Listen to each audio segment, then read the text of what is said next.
And there we go, the microphone is on. Welcome everyone. I'm your hamster driver.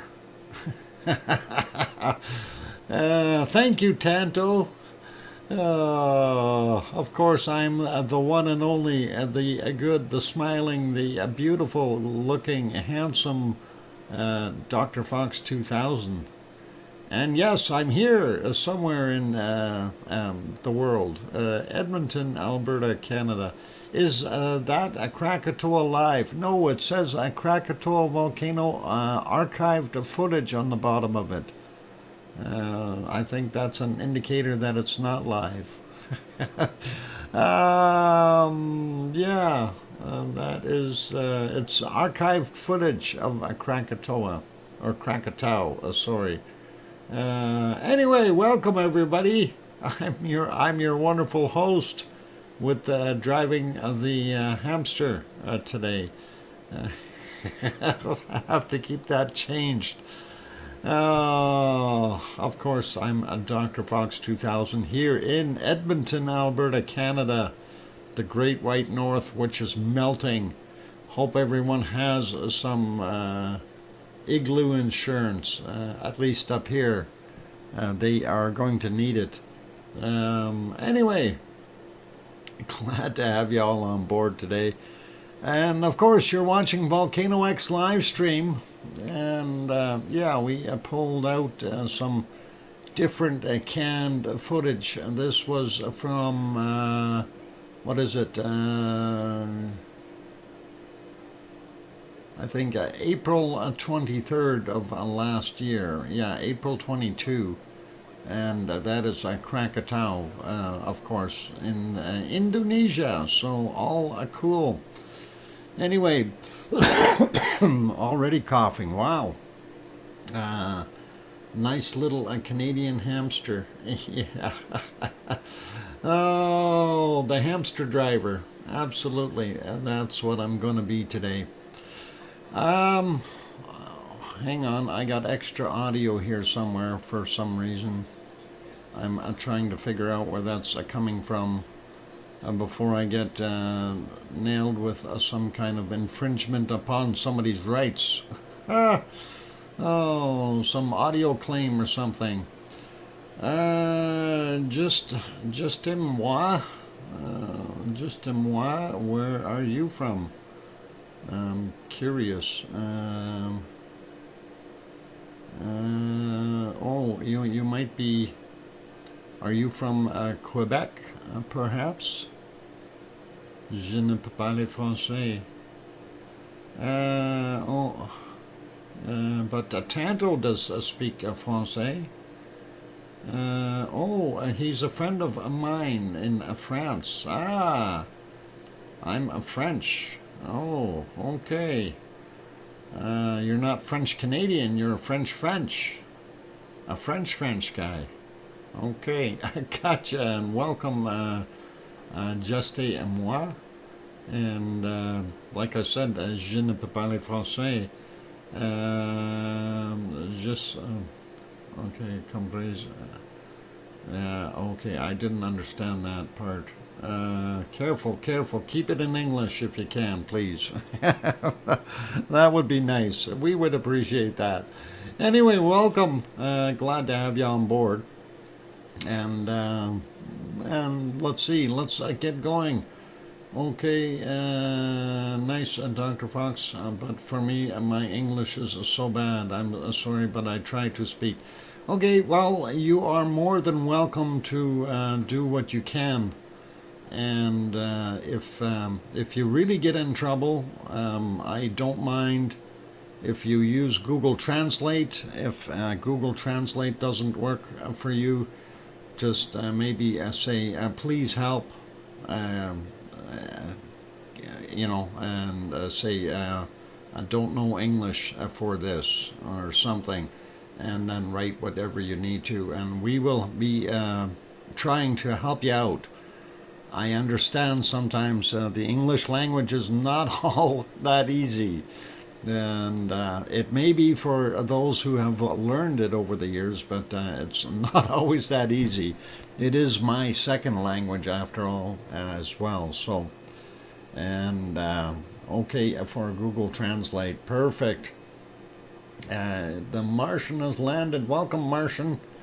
Anyway, let's get at the show. And Lizoid was first. And we'll give Lizoid his cookies, even though Piggy tried to stomp on him on the way in on the door. Technically, Piggy was first, but Lizoid, since Piggy was a mod. No, he wasn't. Yeah, I know, Piggy, but you're a mod, so we'll give Piggy a stack of sugar-free cookies. And there's Piggy, there's some cookies for you because you were technically first. So we'll leave it as that and hope that appeases the gods and the Piggy and everybody else. Oh, anyway, let's see what we can find here today. My German grandparents still struggle English, and I made some jokes about it. Yeah, Sasha, that happens. Our German, actually, I was speaking with my mother earlier today, and of course we've developed a different language. It's called Mishmash. It's a combination of German and English, and if someone was trying to understand it from either side, you would have a big problem. And considering we speak a completely different dialect, so it's a little bit on the fun side. Anyway, cookies handed out. Time to say hello to everyone. And before we get into that, it's been an uneventful day, really, as far as volcanic activity. But we will see what we can find out. And go around and have a look and see what is happening elsewhere.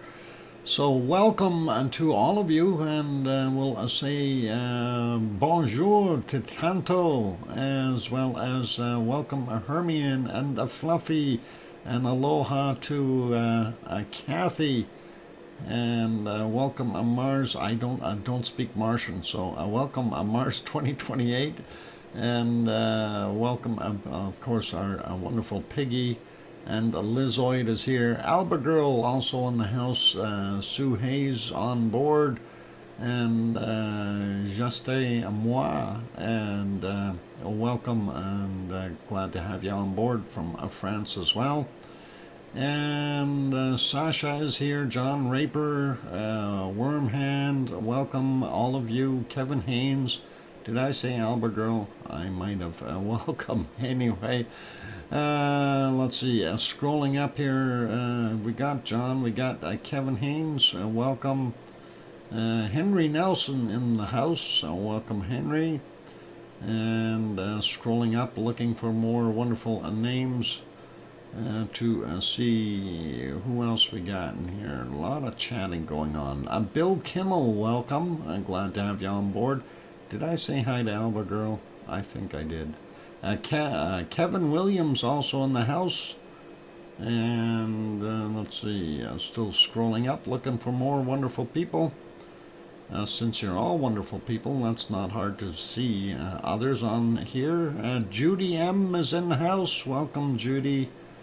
And scrolling up, I know Philomena is here as well. Welcome, Philomena. Sarah Miles on board. Good to have you back. And let's see, still scrolling up, looking for more names, and not necessarily in any particular order. And let's see, we got still scrolling. Adele 51, welcome. And still scrolling up, looking for more. I got chatty bunch as usual though, which is always nice.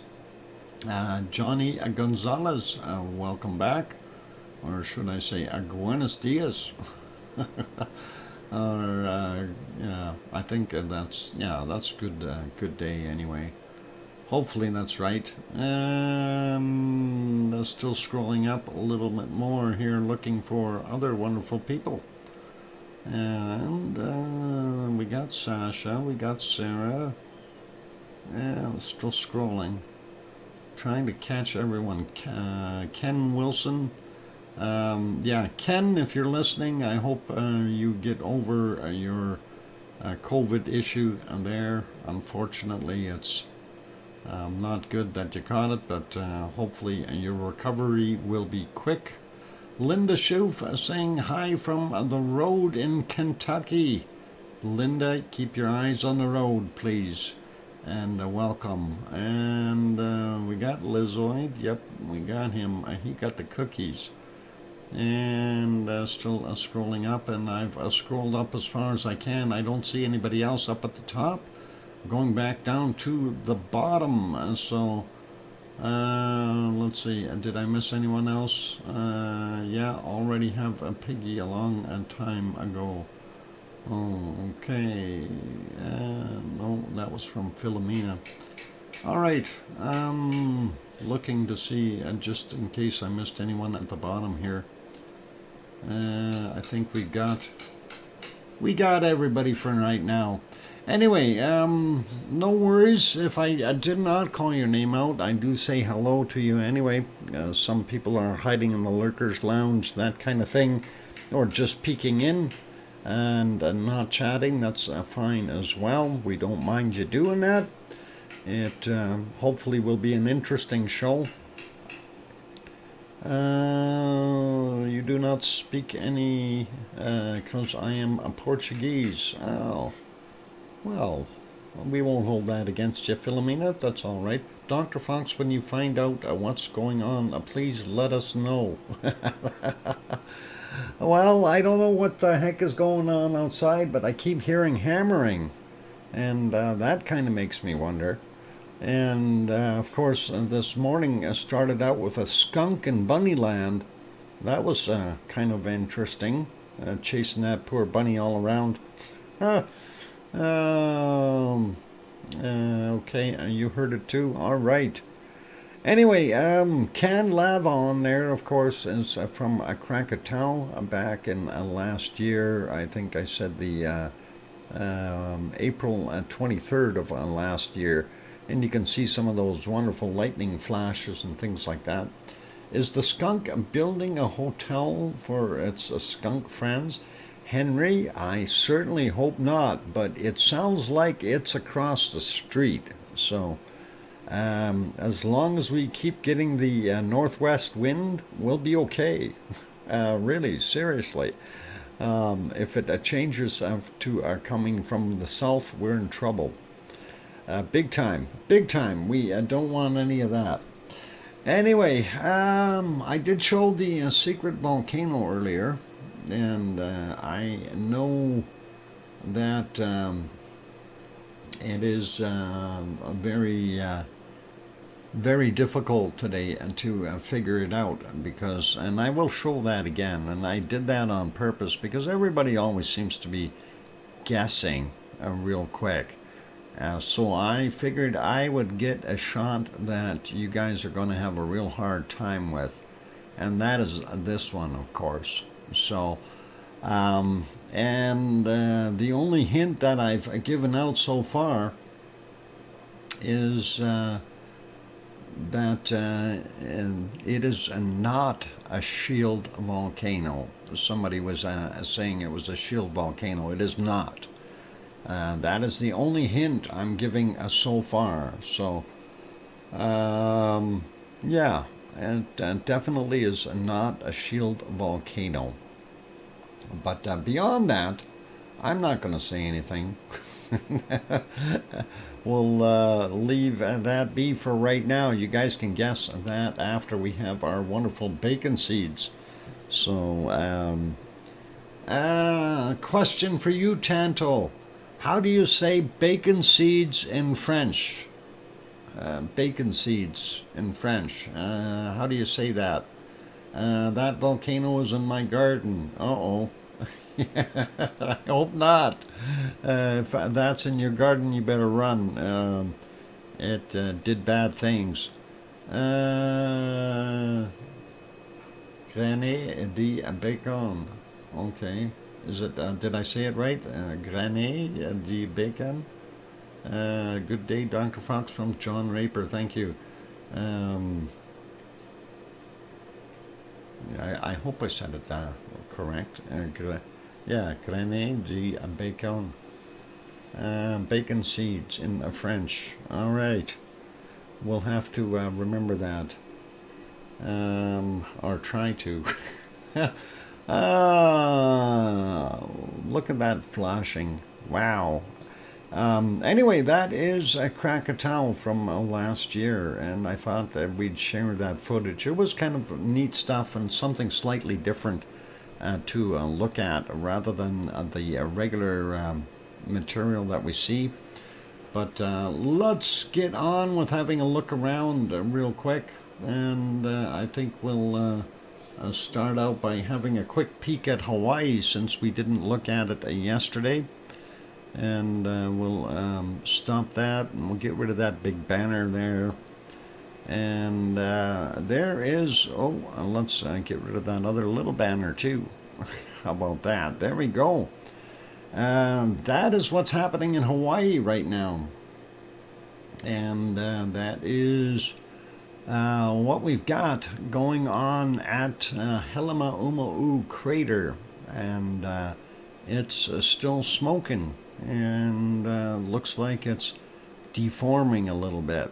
I don't know. To me, it looks like things have kind of twisted up slightly, and it is still, smoking away. But looking in this area, it looks like we've had more of a cave-in, and I think I mentioned that before here about this area on the side of the West Lava Pond. It kind of collapsed a little bit in there. So unfortunately, with that smoke in the way, it's a little bit difficult to tell exactly what happened.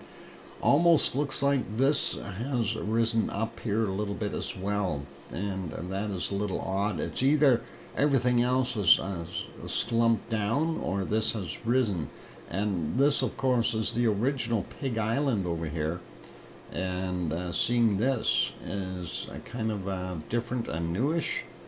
And then, of course, the central vent was right in there, and of course the southeast lava pond over in the far side there. So it's cool until the next time. Yeah, we'll see what happens.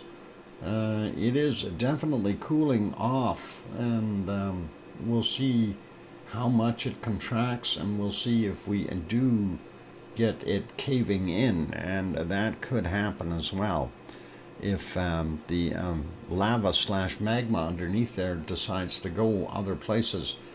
Quick peek at the other shots. Of course, this one is of the southeast lava pond area, and let's see if we can get a better picture. That was a recent one. Well, this one didn't really do much better, but you can see it looks like a swimming pool that's been drained of its liquid. And definitely still see the central vent over here. And that is pretty cool. Quick shot at the B1 cam. No, not seeing much on it. It has steam in the way. Let's refresh that, see if the steam goes away a little bit. Well, a little bit. Still can't see very much, but it's there, so that's all good. And this is the thermal image from earlier today, from 9:36 in Hawaii time. And that's kind of what we were seeing out there. I'm going to refresh that, see if it has changed any. Maybe a little better view, but not much. Still looks like this area here beside the West Lava Pond definitely has changed shape somewhat. So I think there is some collapsing or changing on the way for the crater's interior. We'll see what happens in the next little while. It's still hot. Oh yeah, and we can see. Let's see, down on the bottom here, you see that glow. It's definitely still has some lava or magma sitting underneath that top layer, and don't recommend anyone going out there and venturing out onto the lava ponds or anywhere in Hellemaumo. You would greatly regret it. Because any one of these places could be very thin and it would break and you go in and you'd be like the Terminator. You'd be terminated, and that is what we've got there. So let's leave Hawaii be, and actually we'll do that. We'll go over to our next port of call, and of course that is Iceland. Let me get into the Icelandic mode, and there we go. And looking at the wonderful town, or city I should say, of Reykjavik. And this is at 8:17 in the evening. Very nice to see it's still light there. Although it is very rainy looking, kind of not a good day for them. If we go back about 10 hours or so, we can see what the weather was like. And come on, go. And there we go. And it looked like it had rained a little bit more there earlier as well. We do see the mountains in the background here, but a lot of cloud in there. So definitely looks wet. Hopefully everything will be okay for them. Going to put that one back on live, and then we will go back to the next shot. This one of course is over from the regional airport, and both shots here were from the on top of the Perlin Center, and of course this one, the other one is just off to the right hand side of this. So that's what it's looking like right now. Grass is still looking very brownish, but I'm sure it will warm up there in a few weeks, and we'll start to see it go green. And very quiet looking there during right now. If we go back about, well, I figured I'd hit a sunny spot about 9.5 hours ago or so, and there you go. Looked like they just got some fresh rain, and a couple of blue spots up there in the sky, but nothing really to convince you that you want to go out suntanning. Anyway, it is pretty cool. Let's leave that be. I'm going to put it back on live, and we will go over to our next shot. And of course, this is from right near the lighthouse there on the Reykjanes Peninsula, just about in the water, and hard to see what's going on because of the bad visibility of clouds and stuff. Rain off in the distance. We do see our steam geysering, very little coming from this closer up vent here, and of course you can see the power plant over there, which is utilizing some of that steam as geothermal energy. Pretty cool. Let's back that up a little bit and see if we can find a nicer spot where it actually looked pretty cool. And yeah, really it doesn't look much different. Yeah, more steam here, a little more steam there. A little bit of snow left in this shot yet, so that rain obviously took care of most of that snow. Unable to see Grindavik off in the distance, or the radio towers there, or even see the top of Ragnar. So we'll leave that guy be, and we're not going to have that good of visibility. Yeah, this is back to live. You can see most of that snow is now melted. There's just a few little spots here and there that are left. We'll make that one small, go to the next one, and this is the present condition out at Katla. The Katla is hiding in the clouds underneath those clouds right there. We do still see a lot of snow on the hills just before it, but no snow over here. One of the things I noticed just looking at this shot lots of water in here. Wow, the water level really went up. So definitely quite a bit of water. Grandma B, welcome. I'm glad to have you on board. And lots and lots of water. So if we back that up though, to earlier in the day, conditions weren't very good there. 9.5 hours ago kind of gets us in between shots here, and you can almost see a Katla. It's awful white over there, but that is about it. So that's kind of what we're seeing in Iceland right now. So all good, and we don't mind that, but hey, it is Iceland. It's the way it is. And we'll put that back on live, make that small, and get over to our next shot. And of course, that is, pardon me, the tremor charts from, our seismic charts and stuff from Fagradalfjall first. And Fagradalfjall, as you can see, was heading upward as far as signals were concerned. So we see the magmatic going up, a seismic going up, and a tectonic heading upward on the scale. So that is what we've got going on, and pretty interesting. We did see right at midnight there was some kind of a spike that happened just shortly after midnight, and a little bit of activity, but nice to see that everything is on the rise. So that is okay. Nice to see that. Let's take a look at up here at Askja, because I'm curious. I didn't look since our sensor at Askja is working. There it is. And we do see some spikes in here telling us that there is a little bit of tremor activity, and not much though, and looks like our magmatic and seismic is slightly down as far as the way things are going. So yep, that is basically it. You got it at Tanto. That would be your magmatic, and that would be for your seismic, and that would be for your tectonic. And you can have combinations of all three though.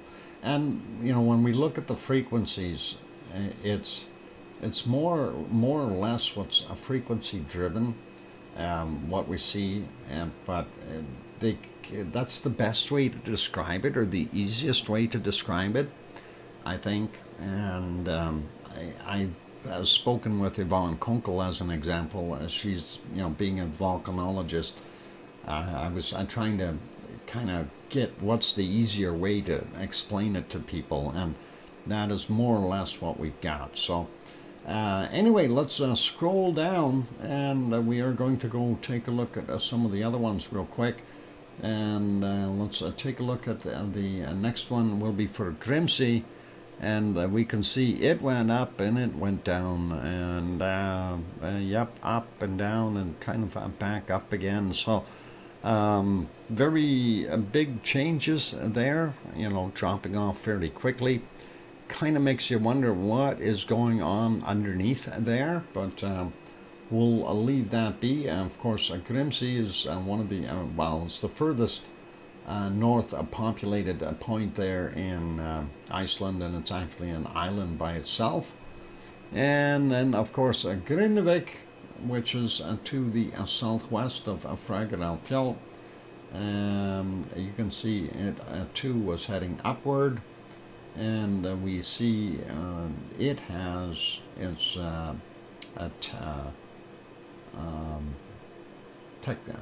the tectonic stuff heading back down. Let's see why would that be. Let's take a look at the Krusevik one, see what is happening there. Krusevik, where are you? You're down here somewhere. Nope, and there's a Krusevik, and yep, heading up as well, and heading up, not really heading back down for our tectonic stuff. So makes you wonder what we got going on. Maybe a little bit more movement north of that area, and we'll see what the earthquakes show.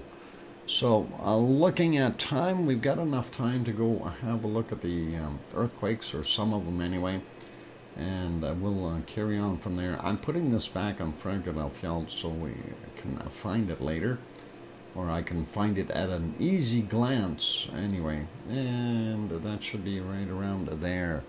So pretty cool. Next we'll get over to the earthquakes, and as you can see, 57 quakes in the last 24 hours.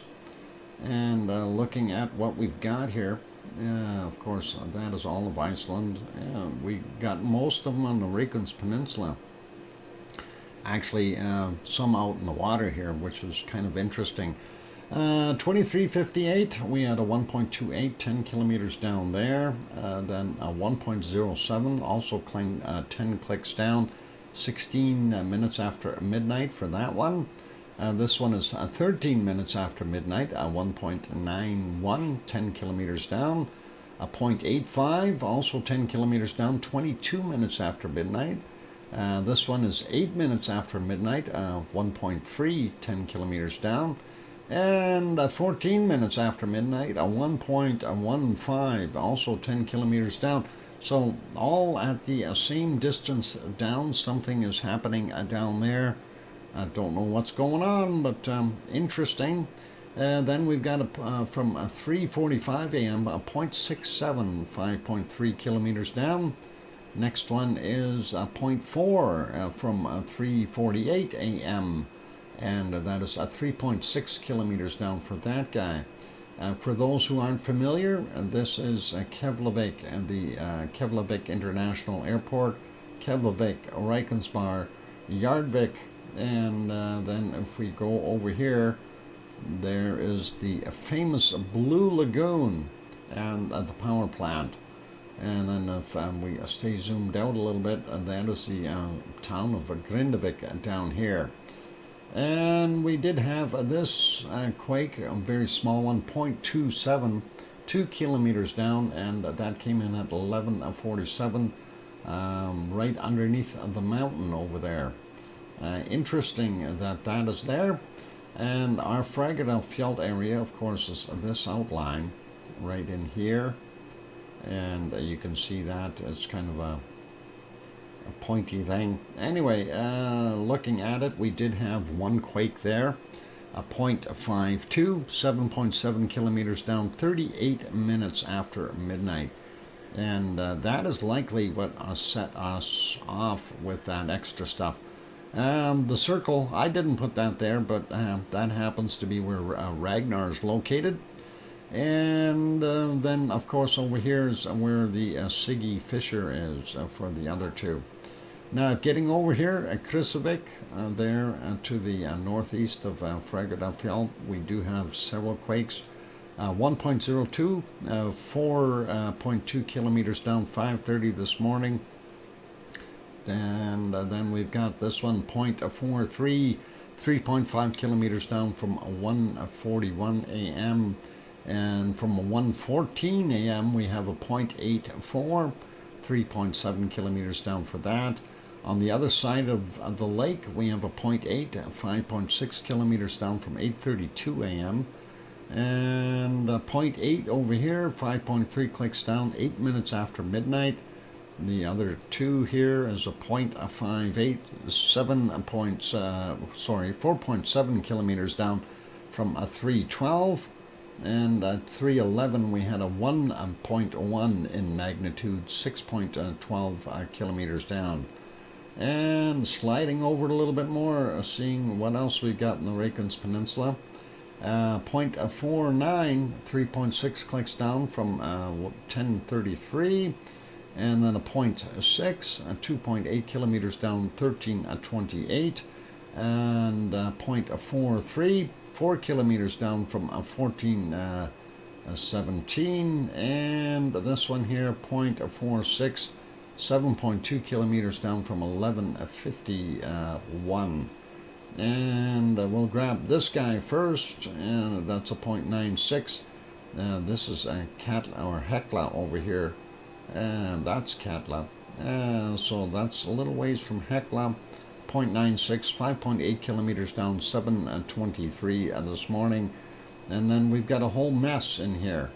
And I'm not sure what the heck is going on, but a bunch of them in the one spot. Very small quakes, some of them. We'll get some of the bigger ones real quick. Oh, it is a break time. Let's leave these until after the break. How about that? So we'll come back and we'll hit those after the break, and then we'll do the other ones, and we'll leave that there for now. Let's get back on some wonderful magma flow or something here. Let's turn this video back on. And that, of course, is the stuff from Krakatoa back in, what is it, April of last year. So there we go. For those good people who are here, if you have not yet hit the like button, please help us out. Give it a quick bop. Welcome, Scott Hartman. And let's see. I'm going to go take a break. For those who haven't subscribed, if you are sitting in the Lurkers Lounge peeking in, please do consider subscribing. That'd be awesome. On that note, I'm your host, DrFox2000, here in Edmonton, Alberta, Canada. I will be back in 5 or 6 or 7 minutes. Going to take a break. I'll let my throat relax, and we'll get back at it shortly. So don't go away. Keep smiling. Play nice in the lava. No throwing lava bombs. And stay away from the lightning. You don't want to get zapped. I'll be back.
microphone is back on. Welcome back, everyone. I'm your host, DrFox2000, and you're watching VolcanoX live stream. And thank you for the welcome backs from Tanto and Wormhand and Mars 2028 and Albagirl and Scott Hartman and Piggy and Kevin and Sue and Sasha and Johnny, and I'm out of breath. Wow. And Hermione and Fluffy. All right, welcome, and glad to have you all here. And let's see. Let's try to keep the chat in English, please. And Mariano, welcome. And instead of saying hola, say hi, H-I, hi, or hello, H-E-L-L-O. Okay, please. And thank you, John Raper. I changed my mind. What? You're going to order pizza? Okay, Leila, thank you. And thanks, John. And let's keep going here. Yep, hi or hello works really good too. You know, I don't mind you saying hola. It's just then everything else becomes that other language too, and we prefer to be in English here, so everyone can communicate equally, please. That is the whole idea. And that is what we've got. So anyway, let's get back over to Iceland and do our thing with the... I'm going to pause my lava here since it's a smaller can. It's only about an hour of canned lava. In French and no, not en français. Even though Canada is a bilingual country, and we still do it in English. So it's one of those things. We try real hard, and in Greek it's kalispera, or yasu, yasu. All right, now I'm being bad. I'm speaking those foreign languages. You're lucky I don't just start rattling off in German. Then kannst du nicht mehr verstehen, ja? Hoffentlich. Or perhaps Paruski. Never mind. Well done, Dr. Fox. Pronunciation, perfect pronunciation. All right, I'll be able to say hi in Greek. Yes, sir. Oh, okay. Let's get back over. I froze the volcano activity there. Let's get back to it, and let's have a look and see. So we got everything on the peninsula here. And we got this guy, but we didn't get this stack, and we were going to look at this a little bit, but nothing too serious. Anyway, 5.4 kilometers down for this 1.1 from 1953. From 1735, we had a 0.9, 3 kilometers down. 0.75, 6 kilometers down, 4:50 a.m. Another 1.1, 5.1 kilometers down, 1727. We'll go over here and leave that other pile alone for a second. 2:30 in the morning, a 1.47 from 2.5 kilometers down. A 0.69, 3.7 kilometers down from 429. 1.2 from 4.1 kilometers down at 1721. 0.12, very small one, 3 kilometers down from 2:32 a.m. Next one was 1.15, 4.1 kilometers down from 2057. Then a 0.99, 3.4 kilometers down, 1406. 1.3 from 2.2 kilometers down, and that was from 1746 as well there. This one 5:45 a.m.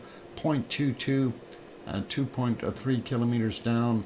a 0.44, and that is 1.9 kilometers down from 231 this morning. Then we got a little 0.1 over here, 2.1 kilometers down from 2:29 a.m. So now this other little mess, we do have a 0.82, 6.7 kilometers down, 12:01.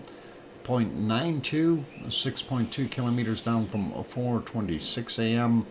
0.61, 6.4 kilometers down from 11:30, and that 1.1, 5.1 kilometers down from 17:27, and from 4:50 a.m. 0.75, 6 kilometers down for that. So not sure what's going on in that area. Could be seismically related. We'll leave that be. We got this guy already. We're going to grab these out here. 0.6, 5.6 kilometers down, 1739. And next one over here, oh, I missed that one.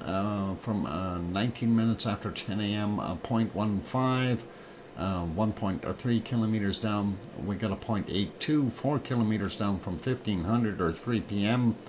And down here at Katla, we had 2 quakes, and these are interesting. 10:27 is the time for a 0.71, 3.9 kilometers down. And the other one is much larger, 2.52, 135 meters down from 1515. Likely ice movement, since all that rain and everything. Very, very likely that we've seen some ice moving there.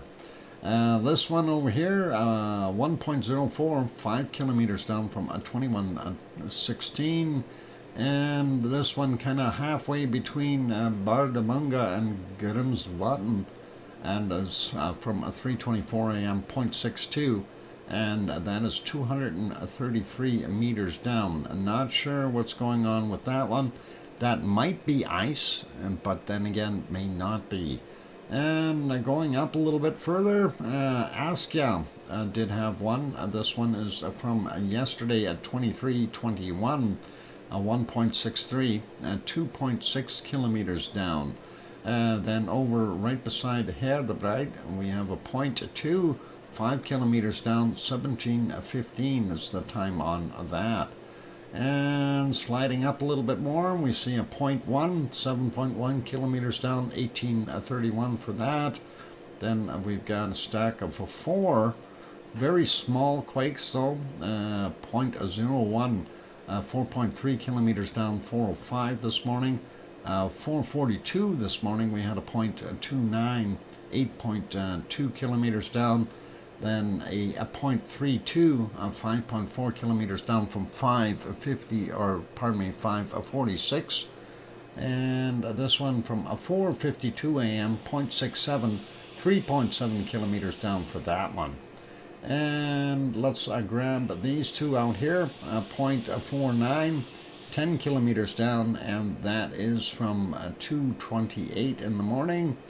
Yesterday's from 23:16, we see a 0.83, and that's a 9.7 kilometers down, and one left to go, 0.66 in magnitude, and that is 3.8 kilometers down at 10 minutes after 11 a.m.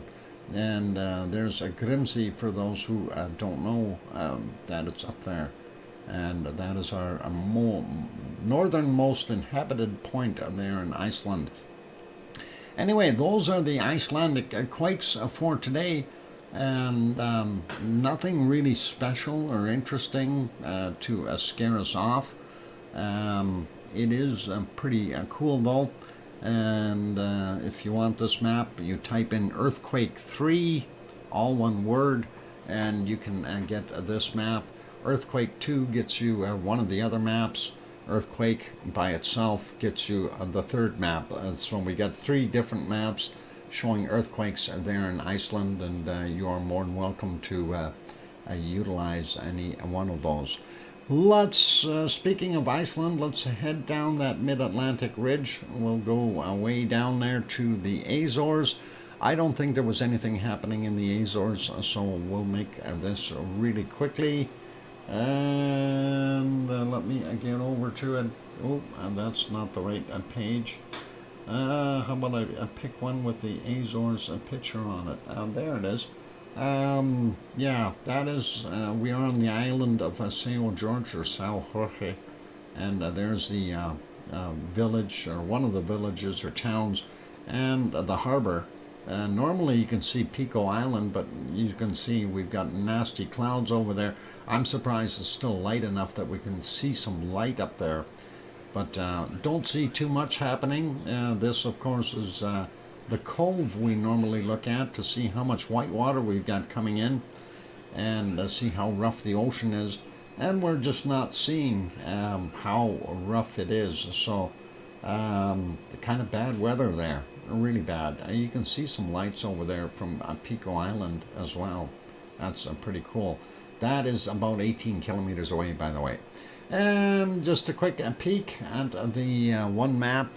Not seeing anything there right now on São Jorge, so we'll leave that be. We'll go to the other map. I'm going to refresh it, see if there are any quakes, and nope, no quakes, so we'll leave that be.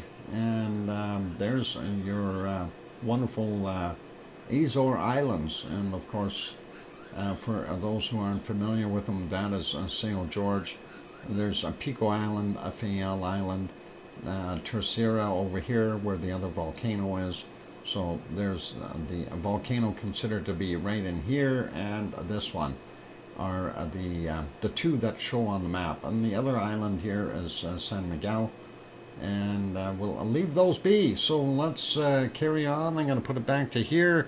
Next port of call is our wonderful Popocatepetl, and that is 70 kilometers south of Mexico City.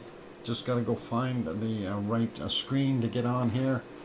And Popo has been busy.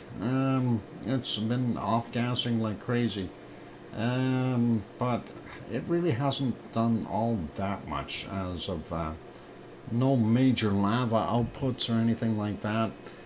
This one was from 1417. You can see some of that pluming going on. Nice to see it during the daytime. It looks kind of awesome. Nighttime, of course, it's in black and white, and it gets a little depressing looking at it all the time. But as we go back, we do know that it had a few good pops, and Piggy throws in. Wow, Piggy, thank you very kindly for that £2 chat, super chat. Piggy says, hugs Dr. Fox 2007, 7 minutes to a break. Thank you very kindly. And thank you for the wonderful super chat. I appreciate that. First one of the day. So awesome. And yeah, 1228, that's what we were seeing. Pretty heavy duty puffing as far as I can tell. And again, no lava output, but that is pretty awesome. And then, you know, it was doing it multiple times. We see this happening here at 1205, you know, and then we go back a little bit and we see it again at what is this, about 11:24. So definitely continuing to burp up some of that wonderful ash and tephra and bad gas and everything else it is accustomed to throwing out. And there are multiple shots of that, so we're not going to go through every one of them. I'll just want to hit a couple of the bigger ones.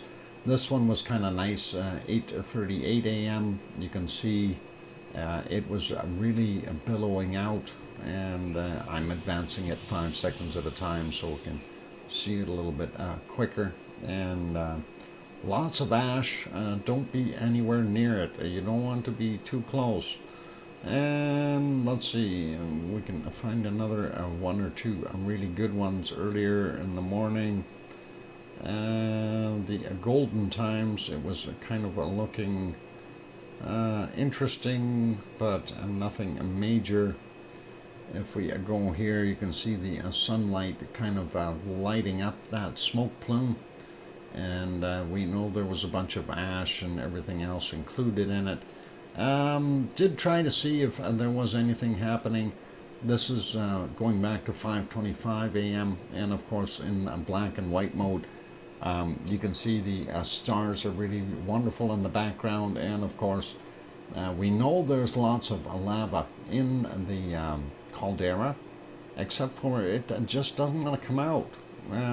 It's shy. It's one of those things. And yeah, I don't know if we see anything splashing out. I didn't really see anything at all really when I was searching earlier. There was a couple of spots where we had just a little bit of a dribble of lava out of it, and it didn't matter which one of the three views I went to, it really didn't show much. And you can see there it's, you know, starting to erupt.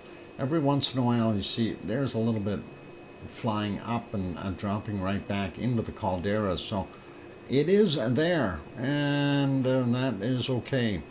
And yep, I see that 4-minute warning as well, Piggy, and that's all good. Piggy baked a nice cake, and I could not have a bite. Oh, darn it. That's unfortunate. Yeah, Hermione was in the kitchen doing something with beets earlier, and I think the beets made it look like she was killing somebody. This one was the one where we had a spot of lava come out. This is at 2:11 a.m. That's it. That's all I seen all night long. That little bit of lava, you know, and the hours I spent watching this thing, that's all we get. So a little bit depressing, you know, little tiny specks. Darn it, I want to see flow. But that's about it. Let's leave Popocatepetl be, and we'll put that back on live. We'll go over to our next one, and of course that is Fuego. And Fuego's been kind of in and out of the clouds as well, and we do see the occasional puff coming out of it. It has not been quite as active as it was before. Here's a little plume coming out at about 11:51, I guess. 11, yeah. And going back, I'm just trying to find something a little bigger coming out of there. And let's see. Okay, right around here. Yeah, that's 8:55 a.m. Looks like the wind is blowing the smoke away from the camera in the opposite direction. And of course, if we go back a little bit further, we end up in the clouds partially. But here's a blast from earlier. Let's see, let's back that up just a little bit so we can see all of it. From 3:48 a.m. Here's one. That's what it should look like at night. And you can see how much of that ejecta was being thrown out. Some of those lava bombs hitting fairly far away from the actual crater itself. And of course, flowing down the hill like it should really, really nicely. And let's see, Sue just sent me an update. I'm not here tomorrow, won't be able to do the volcano report, but I thought I'd send some awesome pictures of Nevado del Ruiz looking into the crater. Oh, okay, well, maybe show those. Let's see if I can have a quick peek at those, Sue. Let's see if I can do that real quick without giving away what we got. Oh, okay. Actually, we might be able to show that today yet. So it is break time though, you guys. So what I am going to do is take a break, and hopefully, yeah, the one picture looks nice. Actually, let's do that before. We'll do it right now. and I'll see if we can get that onto the screen, and that is not bad looking. So there is there is the photo of let's make that a little bigger, and let me get back on the screen so I can actually see it. All right, so that is what we've got going on there. Definitely see the ice pack up there, glaciated material. This is Nevado del Ruiz in Colombia, and you can definitely see that crater up top. Pretty awesome looking shot, and very cool. And let's see if we'll leave it as that for right now. That is a nice shot though. Thank you, Sue, and do appreciate that. So it says increasing activity started at the volcano yesterday, reflecting a rise in seismic swarms. 8,800 earthquakes have been detected, in which the strongest location with a magnitude 2.6 at 12:36 local time. Seismic records show continuous ground vibration, mainly beneath the southwestern area at a depth of 2 to 5 kilometers.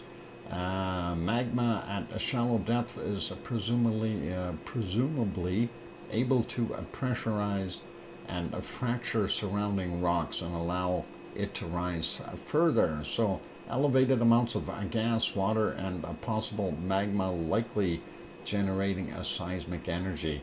So pretty cool, and we like that. That is awesome. Anyway, let me put it back here. I'm going to make these a little smaller again. Otherwise, I'm going to forget to do that, and we burn too much horsepower. And we'll get rid of that, and we'll leave that there. Go back over here and continue on with this. So after the break, we will have bacon seeds and our mystery volcano. And I know people are stumped with it already. And I picked a really hard volcano for you today. So this is the secret volcano of today. We'll show that again after the bacon seeds. And I know this is a really tough one because you don't see any of the surroundings. Anyway, let's leave it back here on the archive Krakatoa footage. And like I said, after the break, we will be looking at bacon seeds and then going on from there. So keep smiling, everyone, and be good. And I will be back in about 5, 6, or 7 minutes. Hit the like button if you haven't done that yet. Also, do subscribe if you have not yet subscribed. On that friendly note, I'm your host, DrFox2000, here in Edmonton, Alberta, Canada. I'm going to take a break. I need my Pepsi. I'll be back.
there we go. The microphone is back on. Welcome or welcome back, everyone. Glad to have you all on board. And I see a few more people popped in.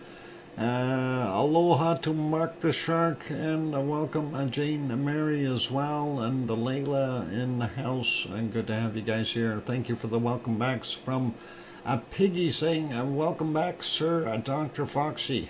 And thank you, Sue. And Jane and Tanto, welcome back, Hamster Doc. Yeah, and thanks, Wormhand. Oh, no, hang on. Welcome back, Piggy? No, Piggy. Oh, okay. Never mind. That wasn't for me. Thanks, Wormhand. And thanks, Kevin and Alba Girl and Scott and Sasha and Hermione and Fluffy and Mars 2028 and John and Colin and Kevin. Did I get everybody? All right, we got everybody for now. Anyway, it's a time for bacon seeds, and we'll get over to them. Gonna park our lava here for a minute. I'm gonna stop that mid-eruption, of course. And not that you would notice. Being here the whole time, Worm. Oh, and thank you, Johnny. All right, over to the bacon seeds. And we left off yesterday with this wonderful fella playing soccer. Oh, now I'm going to cough. Isn't that nice? Nothing on the break, but start coughing when I'm here. Oh, talking. I guess I must be allergic to talking or something. Piggy, that is a bacon seed. Pally Piggy. Okay. Snout ball. Yeah, they're playing snout ball. That's what it is. Anyway, Piggy did send some new ones, and she got a few of them in there, so let's see what Piggy sent us today. That's her sending, by the way. Brazilian bacon seeds. They love football. Ah, there we go. This is the first one of the day, and that is wandering around in the flowers, and that is pretty cool. I wonder if there's a theme here, but we'll take a look, and yep, and these are interesting, seeing them romping around. Next one is this one, of course, and that one, I don't know what kind of flower that is, but he's crinkled his nose up and he's not smiling. It must not be as good. Yeah, he's going to be sneezing. Tiptoe two flowers. Yep, a daffodil. It's a daffodil. Oh, I don't think he likes daffodils. He's given us that evil eye. Or maybe he's looking like he's about to take a bite out of it. Is that a possibility? Yeah. Oh, and this one looks a lot like a Hawaiian one, if you ask me. Looks like this one's actually got a harness and a saddle on it. I wonder if you go riding this Piggy. Anyway, that looks pretty awesome. And we'll carry on and see what else we got. This one is another one in the flowers. And that looks like a field of daisies, and I don't know what those other things are. Spring flower theme, perhaps. I don't know if it keeps going, though. I think it changed a little bit. And, yep, it's changing. This one looks like he might need a hogwash. He looks like he's got really long eyelashes, though. Look at those long eyelashes. Wow. Interesting. Buttercups. Why, thank you, Colin. I didn't realize that for a king you would be calling me a buttercup. Anyway, let's carry on here. What's this guy doing? He definitely has been truffle hunting. Let's keep going here, though. I think he needs a hogwash. Yeah, piggy with lashes, awesome. A streaky bacon. Yeah, that's a racing model. And we'll continue on here. And here's a one with a mama that you just gotta love. And if you don't love the mama, don't get near it. And that is a little bacon seed. And of course, that mama doesn't look, I don't know, that mama looks pretty scary. Yeah, I guess the child doesn't know any different. And that is awesome. Boorish, yeah, definitely boorish. We'll continue on and see what we got for our next one. So cool, that pic, yep. And we got this guy, and definitely some racing stripes on him, and he looks like he's ready to get going. Pretty awesome, and we've got one more bacon seed to go, and then it'll be off to our mystery volcano, and that is going to be tough for you guys today. Anyway, that is the wonderful bacon seeds, and there we go. And that is some racing ones in the snow, and they're enjoying a snow day. They must be somewhere where they had a snowstorm or something. And yep, and that is an awesome snow on the boppers, you bet. And thank you very kindly, Piggy, for sending those wonderful bacon seeds in. And as usual, you know, wonderful job, okay? So thank you very kindly for that. And let's get over to our mystery volcano. We did have this paused, I think. Yeah, I do want it paused. And let's turn on the mystery volcano. I know this is going to be really, really tough. And the only hint that I have to give, or that I've given so far, somebody said this is a shield volcano, and I said no, it is not a shield volcano. That is the only hint I've given so far. And I don't know if I want to give you too many hints.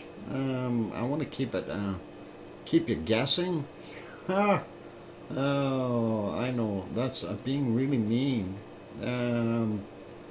But while I'm saying that, I'm going to actually go find it on our volcano map so you can see where it actually is located.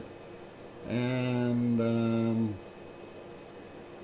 yeah, we'll get a little closer here and see if we can find it. It's hard to see, actually. Yeah, there, I found it. It's on an island. There's a hint. No, it is not a Piton de la Formes. Sorry, that is not it.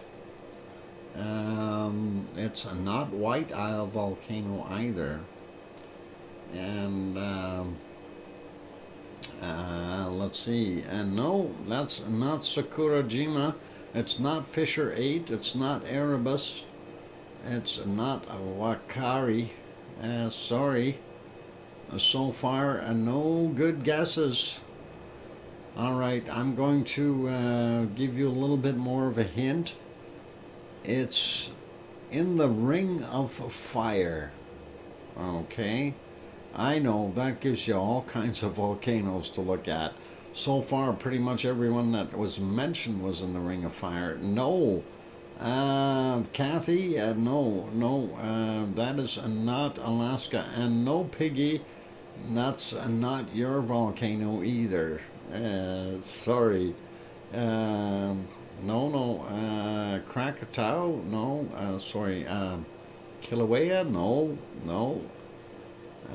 Niceros is definitely out of the question. but I know you guys are trying hard. Have I found one to stump you or what? This is awesome. And I'm very, very happy that I've stumped you. Let's see, Ferdina? No, it's not Fernandina. It's not Merapi. Sorry. No, no. Okay, let's narrow it down a little bit. So I did tell you it's in the Ring of Fire. It's in the southern hemisphere. That should help you out. It is not Mayon. No. And this actually has several different names to the volcano. It is not Wolf Volcano. It's not Suwanosejima. No. I'll even accept both names, one or the other, because they actually do have it named. They actually, it's kind of part of a second volcano, in a way. But I'm gonna give you another hint. No, sneaky Krakatau. It's not Krakatau, no. And I wouldn't want to be that close to Krakatau to be able to take a picture of it. It's no, Popocatepetl is in the northern hemisphere. This is in the southern hemisphere. Southern hemisphere, and below the equator. So if you're checking your map, I'll accept. There's two names for it. I'll accept either one. And okay, can I give another hint? Tanto is saying Vanuatu. You got to be. That's a country. Please give Sue Hayes. Has got it, and that is Abram. That's Abram, even though she spelled it wrong. It's I'll give it to her. And that volcano is also referred to as what is the other name for it? Sue gets it, and I'll type that in here. So Sue gets the cookies again. And I know, no, it's not Aoba. No, Sue, you had Abram correct. And that is one of the names of it. The other name to it that you could call it. No, Sue has already got it, Piggy. It's okay. Sue has got Abram. And Abram is also called Benbow. Benbow, Benbow. And we will show you here on the volcano map where it is in Vanuatu, in the country. I thought that's what the other name for it is. No, Aoba is a different volcano. And let's show you here on the volcano map. And there we've got the country of Vanuatu, which is consisting of a whole bunch of different islands. And as we zoom in, there's Abram there. And we'll zoom in on it a little bit. And we'll give you as close of a shot as we can here. And there it is. So there we go. So they call it Abram on here, but it's a twin volcano, and I'm not sure which one they actually refer to as Benbow, but this is one of the calderas, that smaller holes. I don't know which one it actually is, because they all look like in this shot they all have water in them. So that crater definitely didn't have any water. It might be one of I guess 1, 2, 3, 4, 5 different craters, but I would have accepted either or of those names. But it is called Benbow, and that is pretty awesome, and that is there in Vanuatu. So different name for it, but like I say, I would accept either one. And there it is, so you can get an idea where it is. And Aoba, just so you know, Aoba is not quite in the same place. Aoba is up, where is it? There's Agawa there, and there's Aoba there, and there's Abram or Benbow there. So they're close, but not quite the same. So pretty cool, pretty awesome. It is a break time, so thank you everyone, and I am going to go for another break. And yep, that poppet is going to terrorize me if I don't. Let's get back over to the lava. There's that photo, by the way. And let me get the lava going here. Where is that lava? Oh, the lava is going. We'll get... Come on, where's the lava? Let's turn that off. There we go. There we got lava flow.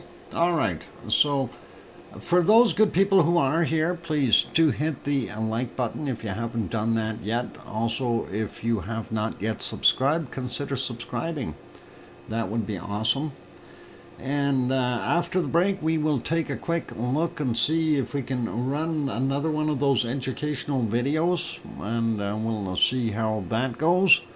But until then, I'm going to go take a break, going to throw on some music, and be back in 5 or 6 or 7 minutes. Don't go away, everyone. Keep smiling. And I'm your host, DrFox2000. You're watching VolcanoX live stream. I'll be back.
we go. The microphone is back on. Welcome back, everyone. I'm your host, DrFox2000, here in Edmonton, Alberta, Canada.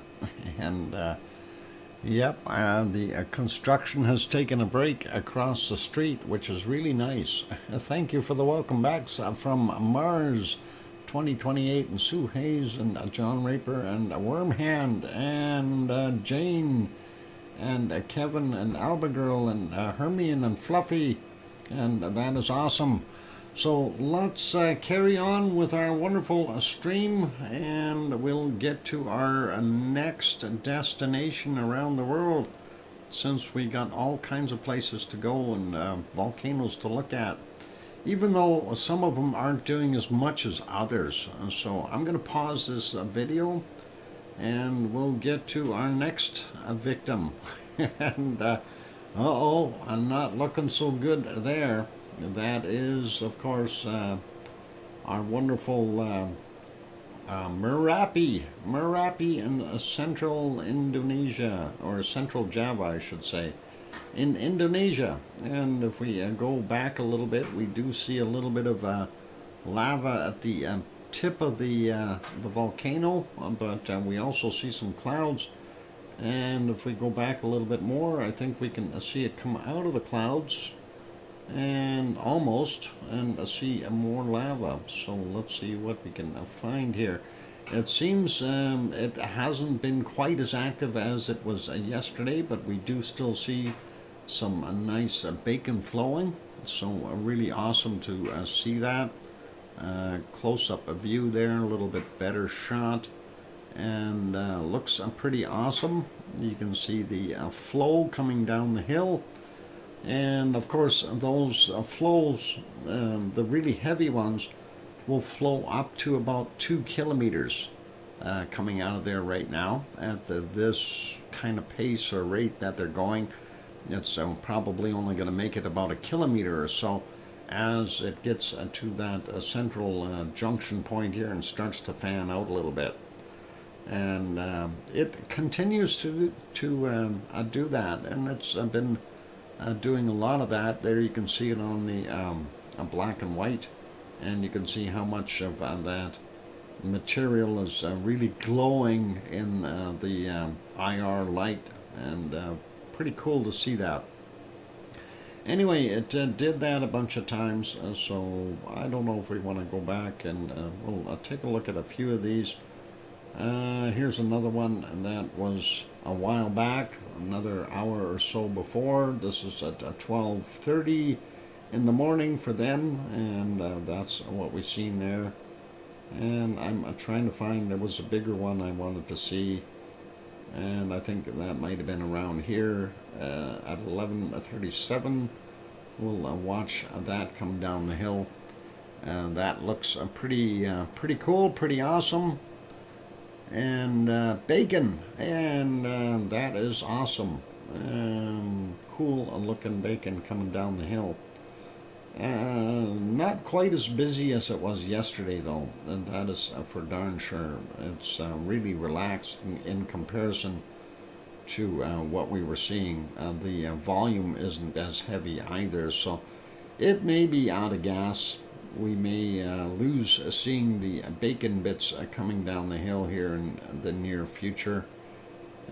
This thing has been going for a couple of weeks now, fairly heavy, so likely that it will decide to take a break for a while. And yeah, that was a pretty, we like bacon bits, absolutely. Good night all. Wormhand, good night to you, and all good. Sharon Stewart says, yeah, extra, yay. Hi all, and hi Doc, and happy weekend. Sharon Stewart, welcome, and glad to have you on board. Let's go back a little bit more here. This is when it was in black and white, and they had switched the cameras around a little bit.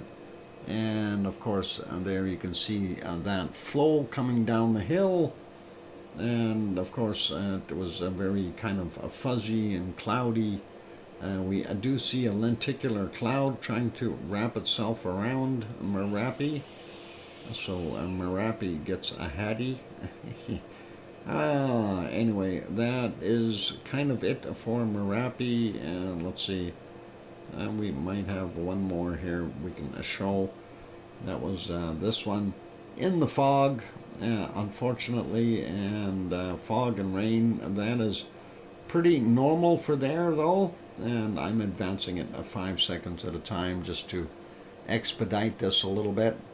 And yep, going down the hill, that's what we were seeing. So there's your bacon bits, and looking pretty awesome. Prior to that, it was in the clouds for the most part. So we'll leave that be, put it back on live, and this is our present view right now, unfortunately. So that's what we've got, and we'll leave it there. We'll go to our next volcano or port of call, and that, of course, is this one. And that is Mount Ruapehu in New Zealand, and we're not going to see it all that well because it's far back, and there are some clouds around it. This is very early in the morning, of course, at 7:44 a.m. You can see it in the back there. And prior to that, it was kind of a hit and miss with those clouds, and there you can see it off in the distance. Some snow on it, so that's all cool. And that was earlier. Prior to that, it's basically a sunrise, and you don't get to see a heck of a lot because of the clouds in the way. I'll put this back on live so you can see what it looks like right now. There you go, 9:46 a.m. and that is what we got. So CND boy, welcome. Glad to have you on board. And passes sweets from Dr. Fox Van. Don't tell him I caught you in the act. Oh boy. Oh boy. Into my candy again. Darn it. Anyway, let's yeah, you've been caught, Piggy. You're caught again. Next shot, of course, is the chart for Taupo. And we'll take a quick look at the chart and see what we've got cooking there today. Looks like Taupo was calmed right down. Very, very quiet the last couple of days. It's a slight build up and a drop back off. So, Dr. Fox, I blame you when I say darn it all the time these days. Oh, Piggy, and darn it. Why do you do that? Oh, pretty soon Thistle's going to be going, darn it. And then we got something else. But you know, that's better than when I'm not on the microphone, because some of the things I do say you wouldn't want to repeat. Anyway, that's our chart for Taupo. Let's get over and take a look at what it looks like there right now. Hey, the flea market's on. Let's everybody go to the flea market at Taupo, and that is awesome. I want to go there one day. That happens on the weekends apparently, and that is pretty cool. Who needs fleas? Well, everybody does, Henry. Didn't you know the price of a good, well-trained flea is really high? You can get them for cheap, though, at a flea market. Oh, I know. That is very, very punny. Only pedigree fleas. Yeah, freeze. All right, Piggy. That's all right. Anyway, we won't hold that against you. Looks awesome, though. And, of course, the entire lake is the caldera for Taupo, the volcano. And its center is out there somewhere, and deep in the water, so we can't do anything. says nothing. All right, Piggy, you're all good. Just make sure that you got good, well-trained pedigree fleas. Now you got me going, getting my merds wixed and starting to balk tackwards. I think it's Pig Latin or something. Oh, boy. There. Yep. Done it in. Anyway, yeah, fleas for a reasonable price right over there. So you can get what you need. And pigletees, there we go. Peking sroblums. Yeah, peking sroblums. Geez, now you got me having a 12 mubbles, C&D boy. I'm going to have all my merds wixed and start balking tackwards again. Okay, let's carry on though. We will leave these wonderful places from our history books, and what, there are crocs in that lake. Are there crocs in there? I don't think there's crocs. Anyone here from New Zealand? Are there crocs in that lake? I'd be a little bit worried. Anyway, let's go to the next one. Oh, I click on the wrong buttons. I got all flustered with the crocs. There is some staring eyes. The eyes of Simaru are staring upon us. And there you can see them. And that is 3:15 a.m. And let's see what it looks like live though. If we go to live, that is what it is right now at 4:51 a.m. Let's back up just a little bit so we can see what we had there. I wanted to see that little blast, and I should have made some videos of this, and this looks pretty good. And yep, pretty awesome looking to see some of that wonderful lava poking out there. That is really nice. And we can see some of that flow coming down the hill. So 12th Mubbles is the spoonerism. Piggy just sent me something here. Oh no. Oh no. Yes, I see those crocs, Piggy. Piggy just sent me a photo of the crocs that are in Taupo, and those are crocs. Oh boy, that's going to be a real tongue twister. Let's show you the fox crocs, and that'll be a kind of a funny thing. Fox crocs.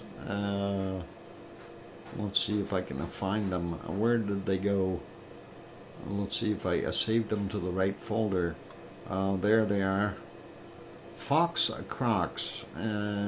Crocs and frocks. Yeah, there's a fox crocs. And those are sent by Piggy. So, yep, fox crocs. Oh, hides under shot.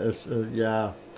Oh, that gives up. It's okay, Piggy.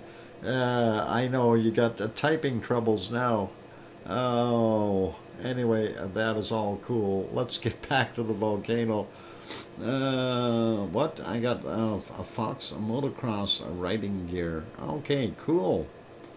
Anyway, that was pretty awesome to see that since we got disturbed and sidetracked. It's okay with our 12th Mubbles and the Fox Crocs.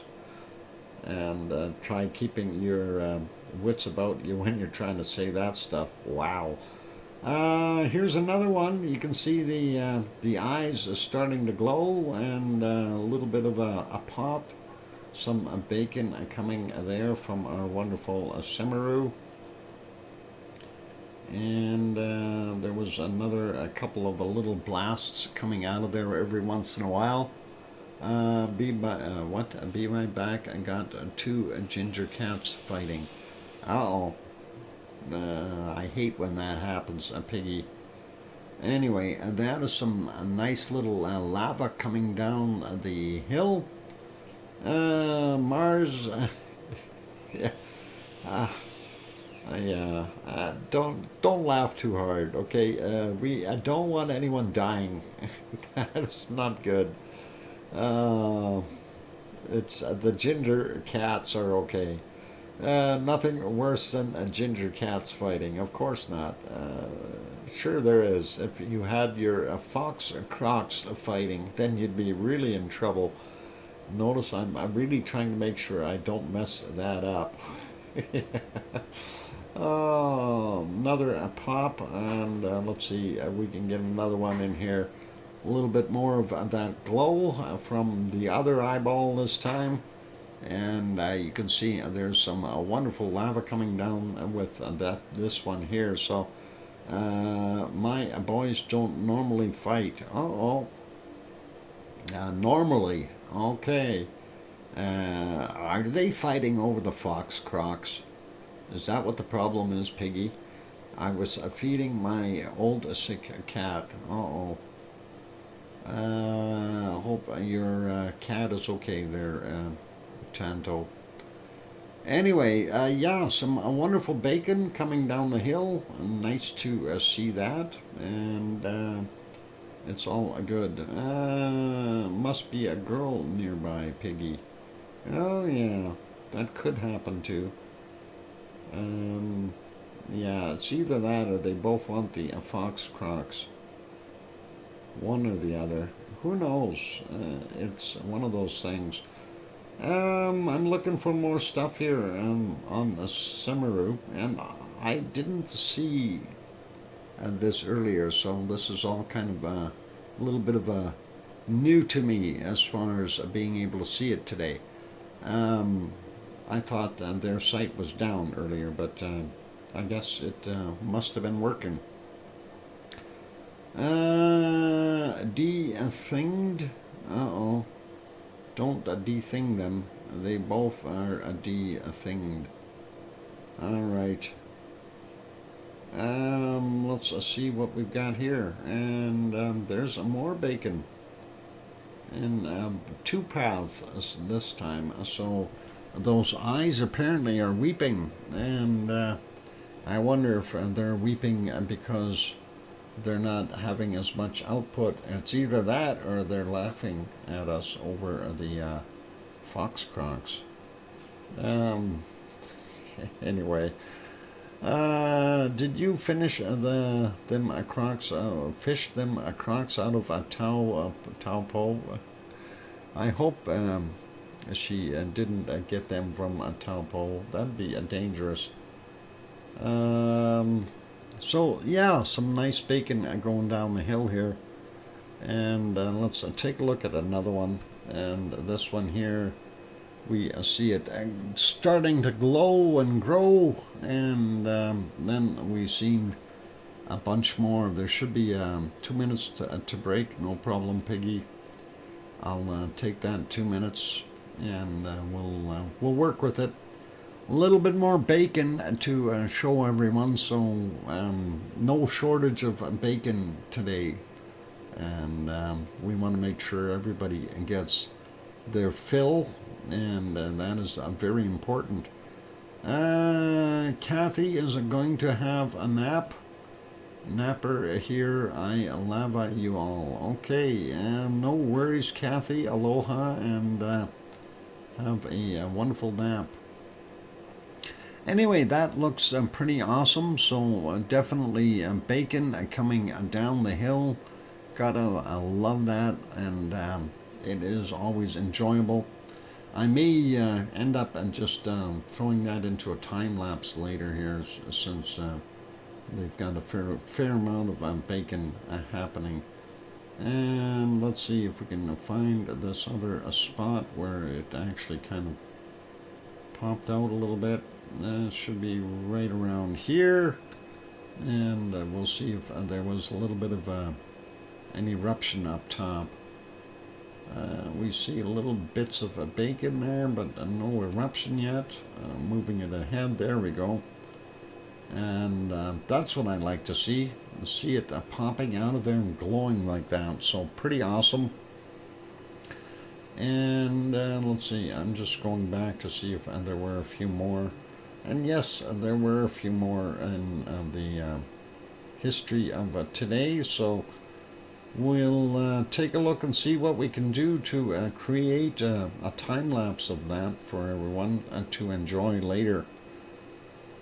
And I see where we get back to, and that is all right. So this will probably be the start of that time-lapse right in this general area.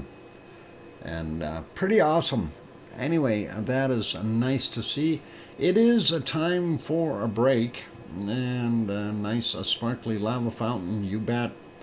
And looking at what we need to do, so we will take a break here, and we'll put you back over to the canned lava, of course, from Krakatoa, and then we'll go have a look at Japan and see what it's doing, and then from there we will carry on with the volcano report and the earthquakes, and then the SO2, and then the weather to wrap things up. So let's get at the break first off, and we'll leave Semeru be. And it's been pretty busy, so that's always nice to see. And maybe it will pick up now that the other one is kind of dying off. That's what it looks like right now at Semeru, so pretty awesome. Okay, here's Krakatoa, and let's see if that video restarted automatically. And yeah, I see the clocks moving, so we'll leave it as that. For those good folks who are here, if you haven't yet hit the like button, please do consider hitting the like.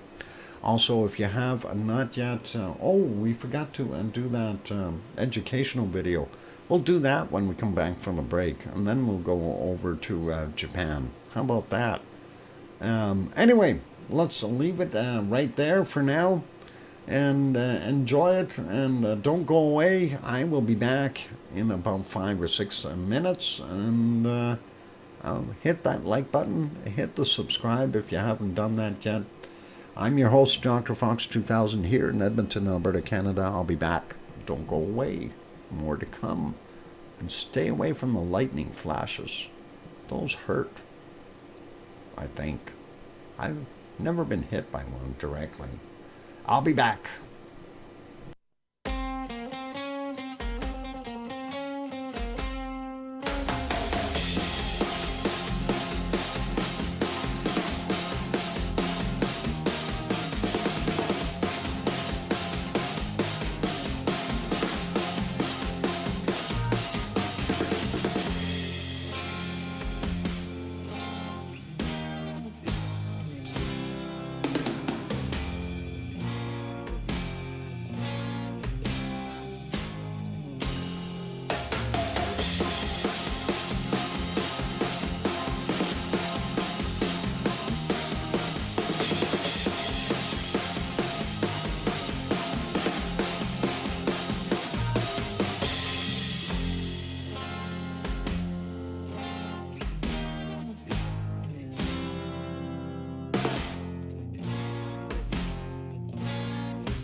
microphone is back on. Welcome or welcome back, everyone. I'm your host, DrFox2000.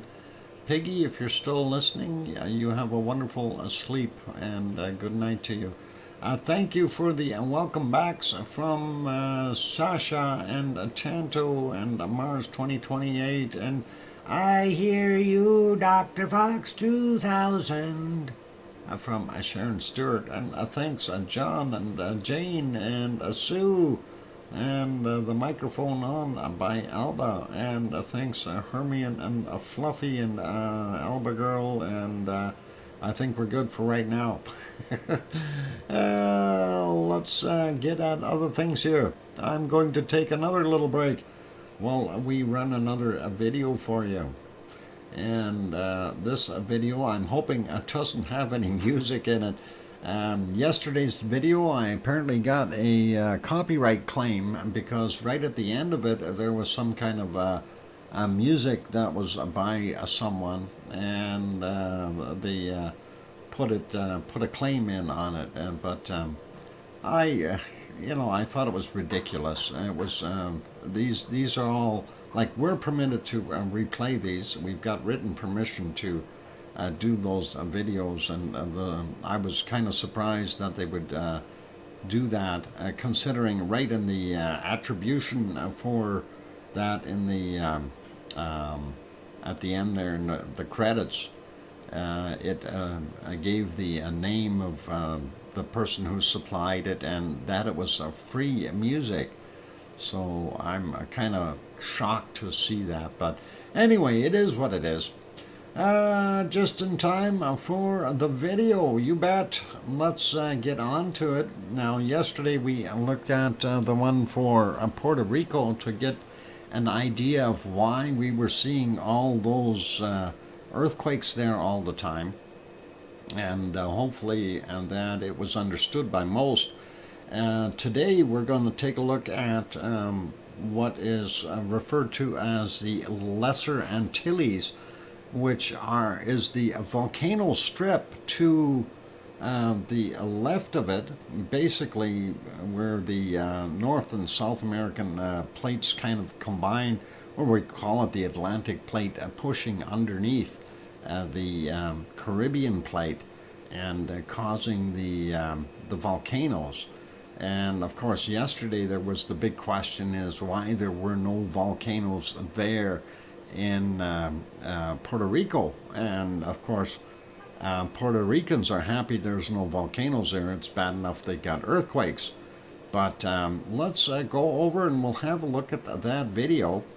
And I have it queued up, and I am going to tell you to turn your volume up after I go quiet, and then you can watch this. It is a little low in audio, but it's not as bad as the one yesterday, put it that way. And so the volume level was up a little higher. Anyway, here it goes, and there it is on the title, Tectonic and Earthquake History of the Lesser Antilles. Gives you more of an idea, and I'll let it rip. I'm going to turn my microphone off.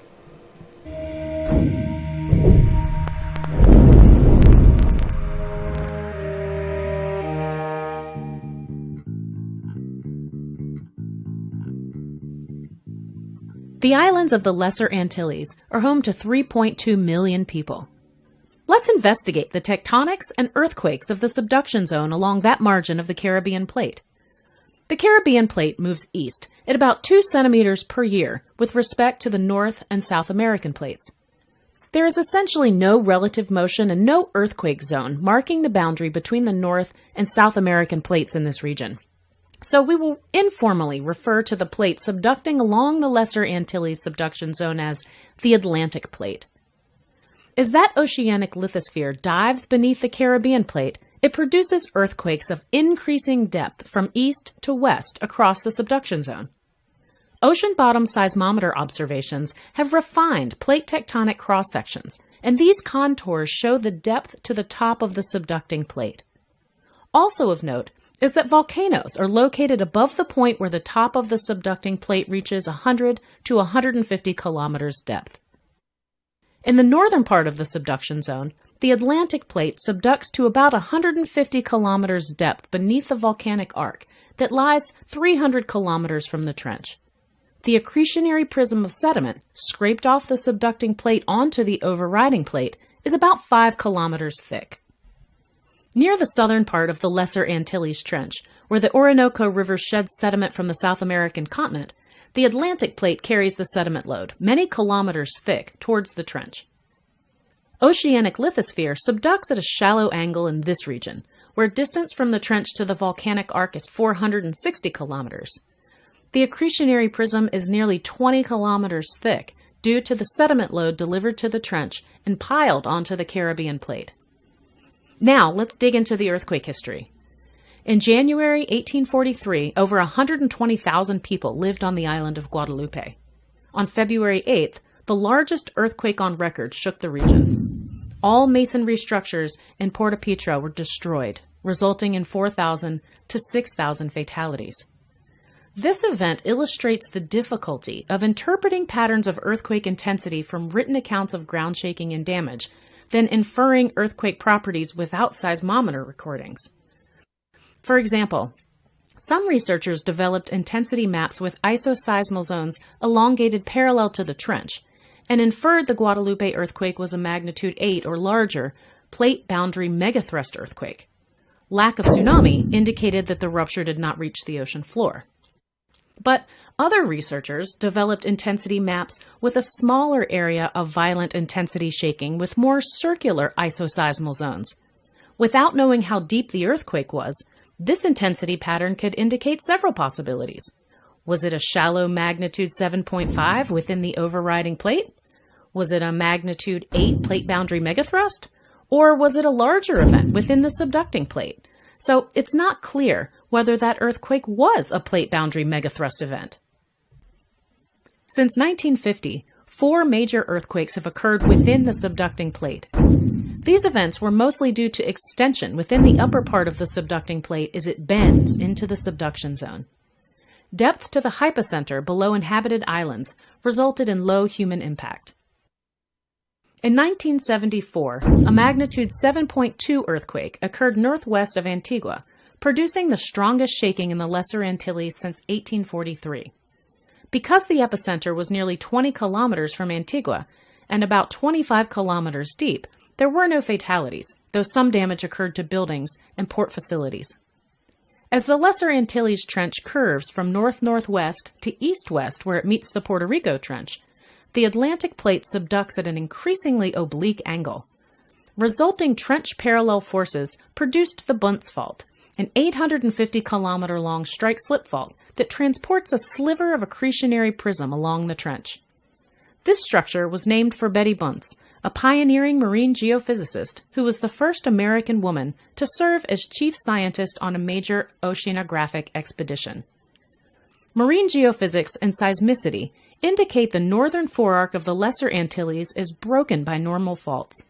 The Antigua earthquake occurred on one of these normal faults that pose earthquake and tsunami hazards to the region. With only 5 major earthquakes in the past 70 years, and perhaps no great megathrust earthquakes in the past 200 years, the unusually low seismicity here has puzzled seismologists for decades. GPS observations can now monitor subduction zone deformation. Most examples, like Japan or Alaska, have a high-friction megathrust fault that is stuck for decades or centuries, compressing and pushing the overriding plate backwards. When forces eventually exceed friction, an earthquake releases the stored elastic energy in a major magnitude 7 or great magnitude 8 or magnitude 9 earthquake. GPS observations reveal different dynamics for the Lesser Antilles subduction zone. GPS stations on the islands show little motion, indicating that the Caribbean plate is not being compressed or pushed back as the Atlantic plate subducts. Instead, the low-friction megathrust boundary slips more smoothly, with fewer earthquakes and perhaps without great magnitude 8 or 9 earthquakes. Although the dynamics of the plate boundary are complex and a topic of ongoing research, 2 factors are likely to contribute to low friction on the Lesser Antilles megathrust. The Atlantic plate is old, cold, and dense where it enters the subduction zone, It's pulled down by gravity, essentially free-falling into the deeper mantle, so frictional coupling along the boundary is very low. Additionally, oceanic crust formed at a slow spreading ridge, like the Atlantic plate, contains hydrated minerals that release fluids as the subducting plate warms. These fluids can further decrease friction along this plate boundary. So, great megathrust earthquakes and the resulting tsunamis may be extremely rare or entirely absent in the Lesser Antilles. This does not mean there is no tsunami hazard. The Great Lisbon earthquake of 1755 killed over 50,000 people from building collapse, fires, and a tsunami. And that tsunami crossed the Atlantic in 7 hours and, without warning, swept southward across the island arc with run-ups from 7 meters at Ceiba to 1.5 meters at Barbados. The largest historic tsunami of regional tectonic origin was produced by the 1867 magnitude 7.2 earthquake in the Anegada Passage. Even at Grenada, tsunami run-up reached 3 meters. In terms of natural hazards, volcanic eruptions and hurricanes in the Lesser Antilles have been far more deadly historically than have earthquakes or tsunamis. In 1900, the town of Saint-Pierre on Martinique was a bustling seaport. The catastrophic eruption of Mont Pelee in 1902 killed 30,000 people in a matter of minutes when a pyroclastic flow barreled down the mountain, burying the town. Volcanic activity also presents tsunami hazards from explosions, landslides, and collapse of volcano flanks, displacing ocean water.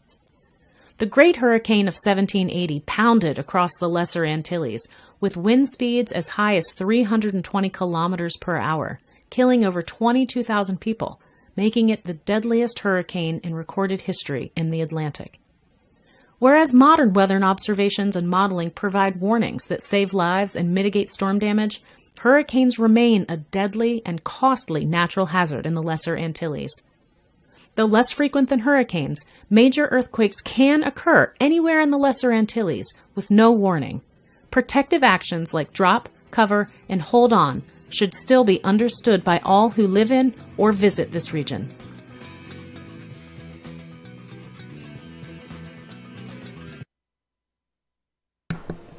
And that's it for that one. So I'm going to leave it there. So that is a pretty cool thing as far as, and actually I'm going to back that up a little bit, and we want to get into why we aren't seeing the volcanoes there in Puerto Rico.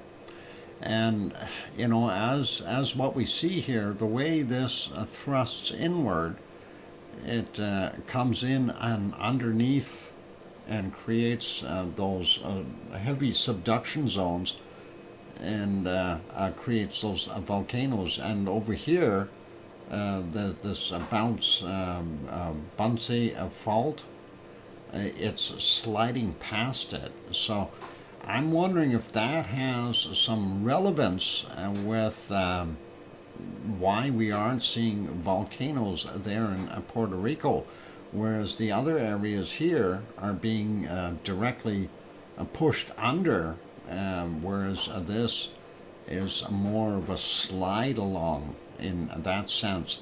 So, and as they mentioned about this area here having more of what they call an easy flow kind of thing with the different materials going underneath there, and not really causing as many of the major shakes that we have there, and it's taking a steeper dive down in that area. So this is something to think about, what, you know, why we're not seeing the volcanoes in Puerto Rico, but we do have them along the other what we call that volcanic arc over here. So pretty cool to actually see that, and that is kind of interesting. And you know, there's your arc basically, if you want to look at it that way. And I think that is absolutely fascinating. So pretty awesome to see that. Anyway, Years, and perhaps no we'll leave that right to the end there, and let that go. And maybe this one we'll take a look at this one for tomorrow for the South American area, and we'll get talking about the Nazca Plate and why we've got volcanoes over here on this side, but nothing over here on the Brazilian side as per se. So pretty cool stuff. The trench must be a little too far away from Puerto Rico. Yes, that's one of the things, Mars. Plus, it's the depth at which it is going down in the other area that I think is making it a little bit different. Anyway, I did say we were going to do the volcano report, so let me put this back on our lava, and I am going to read our volcano report for today. And I hope that you guys did get something out of that video, and I thought it was kind of nice to be able to share that with you. Now I know why Haiti has earthquakes from those plates. There you go. And yeah, there's all kinds of neat things going on there that, you know, that we didn't know before. And a little bit of education certainly goes a long ways. Anyway, let's get our volcano report going here. So hopefully we'll be able to see some more information. Anyway, from late Friday's volcanic activity, 6 volcanoes, Dakono and Halmahera, Indonesia. There we go. Continued volcanic ash emissions to 8,000 feet or 2,400 meters, reported at 1900. And Shivlash, Kamchatka Peninsula in Russia, explosive activity continues. Ash plumes rose to 15,000 feet or 4,600 meters, reported at 2,100. While we're up in that area, Ibico on Paramushir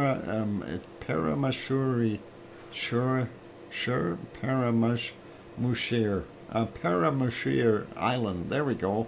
In the Kuril Islands in Russia, volcanic ash to 10,000 feet or 3,000 meters, reported at 2150. And then we've got Fuego in Guatemala, volcanic or frequent volcanic ash seen in satellite images, and that was 15,000 feet or 4,600 meters in height, reported at 2,200 last night. Semeru, East Java, Indonesia, reported our ground report of the eruption at 15,000 feet or 4,600 meters, reported at 2330. Nevado del Ruiz in Colombia, a possible volcanic ash seen in satellite images to 20,000 feet or 6,100 meters, and that came in at 2345. And that's it for last night and Saturday morning and Saturday daytime stuff. Shivlash, Kamchatka Peninsula, volcanic ash emissions to 15,000 feet or 4,600 meters, reported at midnight. And again at 6:15 a.m. Sangay volcano in Ecuador, a constant of volcanic ash emissions seen in satellite to 22,000 feet, 6,700 meters, reported at 1:15 a.m. And no recent volcanic ash emissions at 1,300. Santiaguito in Guatemala, that's Fuego's neighbor, volcanic ash not seen in satellite imagery at 2:30 in the morning. Ibico in Paramushir Island, Kuril Islands, again, volcanic ash is not identifiable in satellite imagery, reported at 6 a.m. Popocatepetl, constant emissions to 22,000 feet, or 6,700 meters, reported at 6:30 in the morning. Sabancaya in Peru, unable to detect, 6:45 a.m.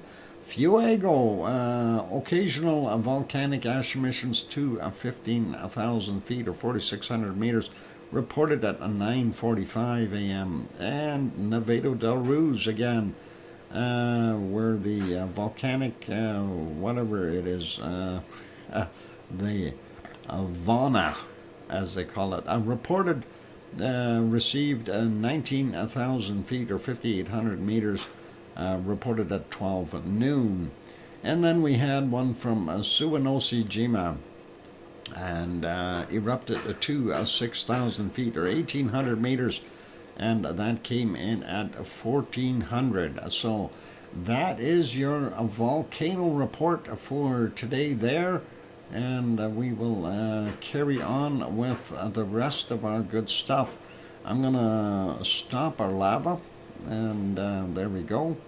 And we'll put that back there. And let's see, ladies, so what?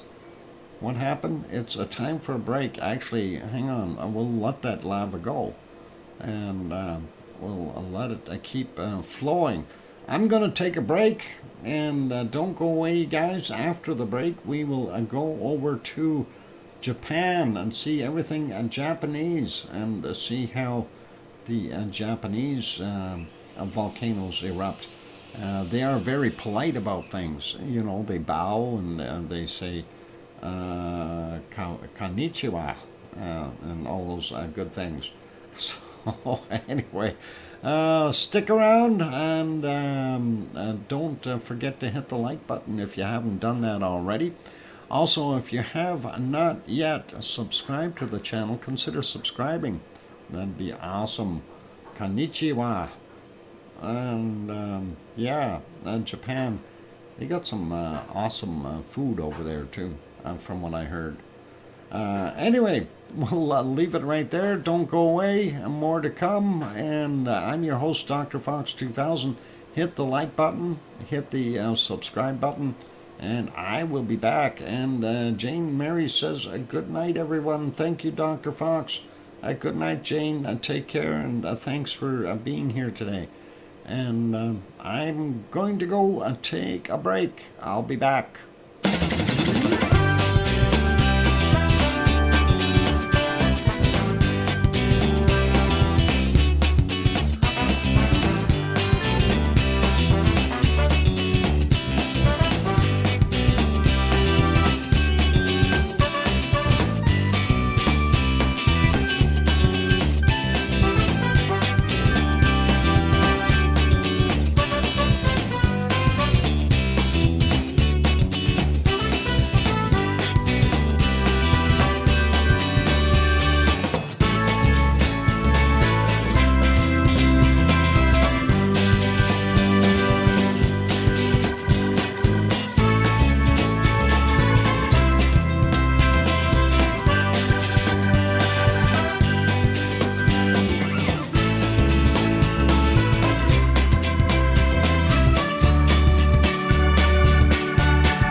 And there we go. Microphone is back on. And welcome back, everyone. I'm your host, DrFox2000, and you are watching a VolcanoX live stream. I'm glad to have everyone on board today. And I'm gonna pause our wonderful video there, and we will get on to our next stuff. Welcome back, educational educational Fox. Thanks, Sasha.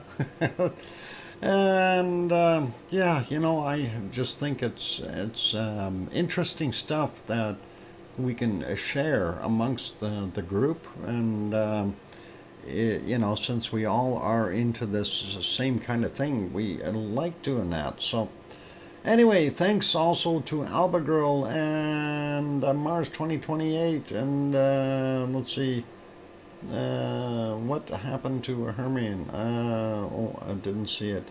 Oh, I didn't see you. Okay, thanks Hermione for the welcome back, and thanks Susie, and I hear you, Dr. Fox 2000 from Sharon Stewart. And that's coming with my raspy voice today. So knowledge is power, and yeah, those volcanoes and tectonic plates certainly do have power. It's pretty wild to actually see that. Let's get over to Japan, and we'll see what first off Sakurajima is doing, and let's take a look there. Lots of fishing boats in today, and looks like we've got some cloudy stuff right over top of Sakurajima. Pretty heavy duty cloud, and if we go back a little bit in time, we can see what it looked like there earlier. Pretty awesome, but nothing erupting, fairly quiet, coming out of the volcano. Some heavy clouds up top, and this is earlier in the day, of course. Hang on, where's our birds? We should be able to see some birds right around this time. Oh, yep, there they are. And their birds are there, and we can see them. I was wondering where the heck they were. And they're all flying low. There must be something going on down below there, that they're getting free fish this morning. Yeah, they're at the fish market. So it's either that, or they've got. Oh, I see the crane raising. So the birds are there when they're emptying the fish pods, and the birds are grabbing the fish, and that's what's going on. They're there for a free meal. I get it. They are getting free meals. And they're smart birds. They figured out what time to show up. So just before 7 a.m. is when they're pulling out the pods out of the water. Freebies. Yep. And a lot of birds down there too, when you look at it. Quite a few of them. Good morning, Yvonne Kunkel. And good to have you on board. Anyway, we're just checking out Japan, and not too terribly much happening there at Sakurajima. If we go back into the nighttime hours, I didn't see anything majorly eruptive. Earlier on during the night, it was a little clearer. You could see the a plume kind of going off in to the right hand side there. So I'm not sure what exactly is going on, but it doesn't look like too much really. When we look at it, nothing pluming up and high. And if we go all the way back here, well, this is about 8.5 hours ago. Very little activity. And that's at 23:07 or 11:07 p.m. their time. And getting back a little further, it looked fairly quiet, so I'm not going to worry about it, and we'll leave that be. Put it back on live, and didn't see anything major erupt.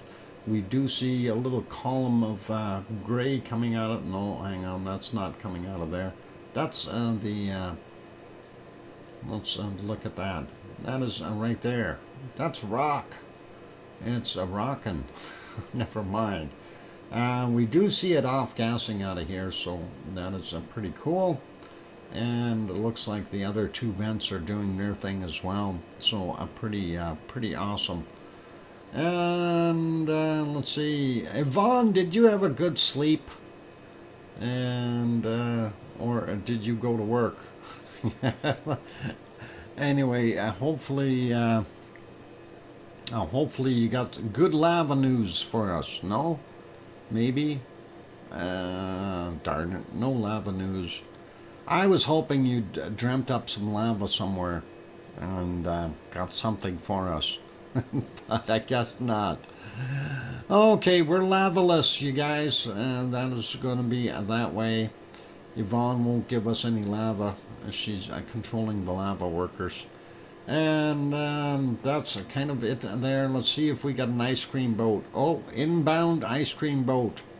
Lava news is a good news. Yeah, not not going to work. Never mind. What? Next working day is the 8th. The 8th. Oh, you are on holidays. I forgot about that. So, no one lavas us. Yeah, we need lava. We need lava. And, it's one of those things. Sharon Stewart, okay. Alright, that's okay.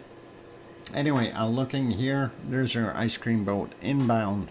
So line up and get down there, go down the road, and of course it's a Saturday, it'll be less traffic, and you can scoot over at the lights there and get down to the dock. Oh no, they're still waiting for cash, and they're Yvonne. Oh, that'll probably change soon. Wow. This for skunk food. A skunk food? Oh my god. Lizoid. That is awesome. Thank you kindly for that wonderful super chat of $20. That is very, very kind of you. And skunk food. There you go, Doc. Yeah. Yeah, send cash to Siggy, and thank you very kindly, Lizoid, for that wonderful $20 support money there for the skunk food. Although I'm pondering that I don't want to really put out food for the skunks, okay? I think the neighbors are going to complain. It's not a creature we want in frequenting our neighborhood.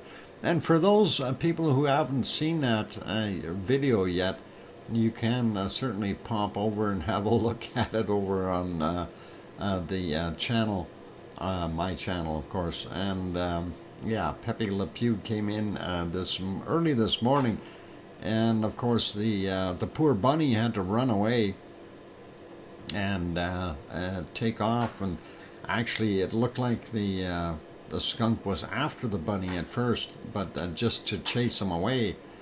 And the bunny knows better. Don't stick around where it is. Oh, I missed it, Doc. Oh, C&D boy, you got to watch that video. It'll be quite entertaining.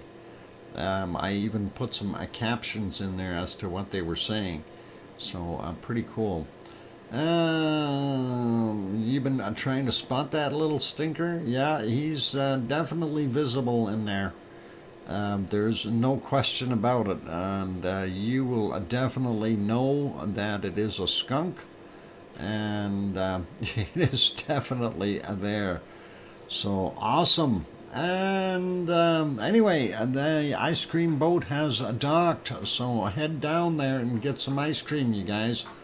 We'll leave that be, and I'm going to make this one smaller since there's nothing happening there at Sakurajima. Next one up for bids is Suwanoshijima, and we do see the darkish plume in the background here. that is not cloud.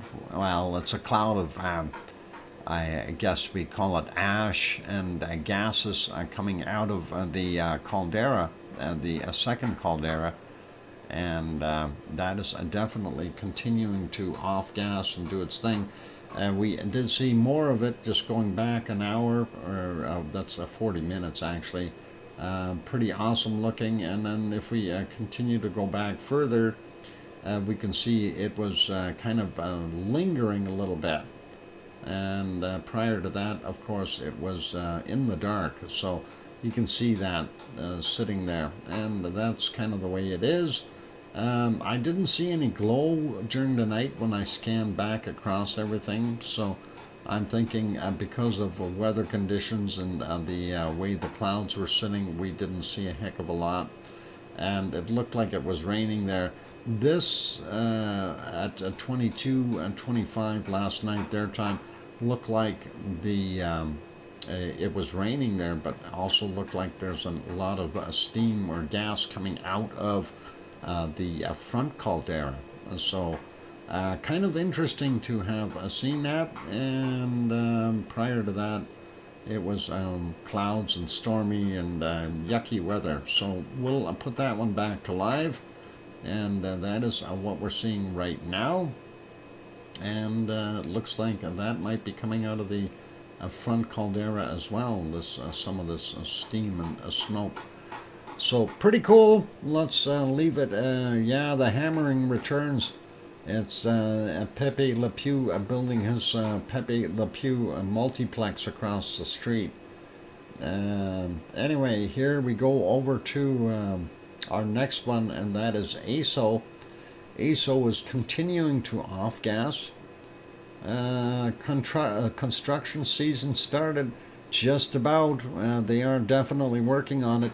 I think it's Yvonne. I think that skunk from this morning is building a multi-condo plex across the street, and I don't know why, but I hope that they don't procrastinate too much with it and get it condemned real fast. I don't want them living over there.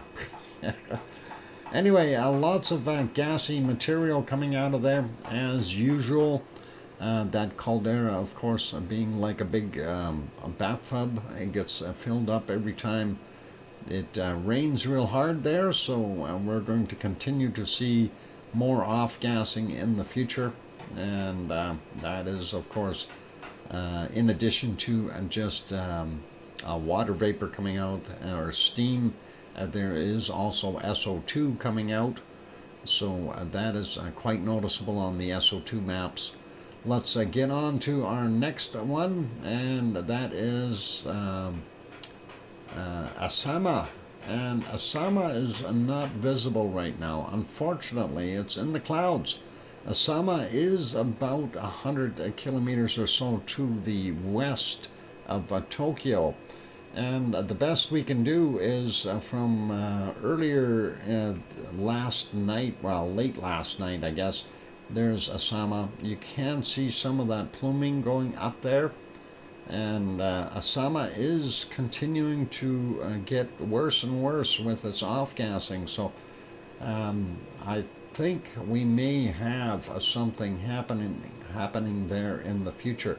Of course, the Japanese volcanologist did increase it to a yellow on their maps, but it hasn't been done so as of worldwide yet. So that is what has going on there for right now. Anyway, that's it for our wonderful stuff from Japan. I'm going to make these smaller again so we can save some horsepower here. And that one I did, and this one, of course, has the all-important ice cream boat sitting right there for those who need to know. And we will leave Japan be. I think the next one I wanted to have a quick look at and see if we still have any kind of a picture, is the one we all love, And Kim Raudenbush hasn't been here today, but that is Stromboli. And Stromboli is, I got some clouds over it right now. Earlier it was a little bit better, but it is being relatively active again. Every once in a while you see a plume shooting out of it, but not as intense as it could be. And of course, looking in the thermal, we don't see anything coming down the hill at all. So whatever it is doing, it is confined to the top areas here and not really going anywhere. So that is our peek at Stromboli. And if we go over to the other one here, we can take a quick peek at Mount Etna for today. And of course, we'll go back about just about 12 hours here, just to have a quick look at it. And we see the smoke is basically coming in the direction of the camera, and that makes it harder to see, of course. And a little bit later there, the direction is still kind of towards the camera. And yeah, it's doing its thing. It's puffing a little bit, but I don't know if there's going to be anything coming out of it. There you can see that, the smoke dropping. Vesuvius too. Oh, I didn't hear about Vesuvius puffing today. I don't have a camera on for Vesuvius. I'll have to research that. But I didn't think Vesuvius was considered active. But this is what, Chris? What Vesuvius? The volcano? No, I don't think Vesuvius Vesuvius is active. Anyway, okay. I want a live cam of it. Yeah. Oh, you want a live cam of Vesuvius? You're not gonna get one. That's too boring. Vesuvius is resting, but yes, she's active. Well, if she's resting, that she's not active. If she's active, she's got lava coming out. There ain't no lava coming out. Huh. Anyway, as night fell, there's what we were seeing. So, good night to Mount Etna for there. It is pretty much break time, and we will I'll put this back on live. And we'll next place then she's erupting. Oh yeah. Oh, come on, Yvonne, don't you want to go to Mount Vesuvius? They'll send you there. I'm sure they would, if it was erupting. I don't know if you'd want to go there when it's erupting. I think there'd be too much mayhem going on. If Vesuvius erupted, you've got about 2.5 million or 3 million people heading away from it while you're going towards it. So she says, sure, yeah. Yeah, you'd have to, you'd be like a salmon trying to go upstream when the river current is going the opposite direction way too fast. Yeah, yeah. Everybody'd be booking it out of there, and you're the only one heading towards it. That's always kind of crazy to see. Yeah, you got maybe 20 or 30 volcanologists heading towards the volcano, and everybody else is going the opposite direction. What? I have been to Vesuvius, went on a hike up to the top. A great view up there. Oh, Kirst, that is excellent, and congratulations. Anyway, let's put you back over to some lovely lava while I go take a break. And is my lava flowing or not? No, hang on, let's see what's going on here. Let's back that up a bunch, and there we go. We'll let it go from there. So, yeah, we'll leave it as this right now. And I'm going to go take a break, you guys. So please enjoy the video and stuff. And I'm going to go take a 5 or 6 or 7 minute break. Don't go away. Oh, there, Bob just put up the link for the Skunk and Bunnyland video. A poor rabbit ran away. Yep, and yeah, it's about 3 minutes long, so if you want to watch it, you're more than welcome to during the break. Anyway, I'm going to go take a break. For those good people who are here, if you have not yet hit that like button, give it a bop. Also, if you have not yet subscribed to the channel, consider that as well. If you feel we've earned it, of course. On that friendly note, I'm your host, DrFox2000, here in Edmonton, Alberta, Canada. I'm going to go for a break, and we'll be back, and we're going to do earthquakes next. So don't go away. Keep smiling. Play nice in the lava. I'll be back.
we go. That microphone is back on. Welcome or welcome back, everyone. I'm your host, DrFox2000, here in Edmonton, Alberta, Canada.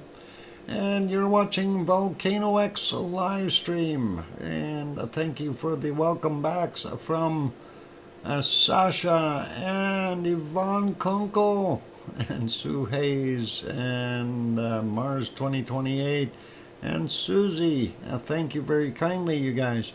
And we're going to get at, thanks Brian as well, Perfectibility 999. We're going to get at our wonderful earthquakes. And I'm surprised Sharon Stewart hasn't said, I hear you, Dr. Fox 2000. Maybe she's working on a recording, and that would be pretty awesome, eh? Oh, too funny, too funny.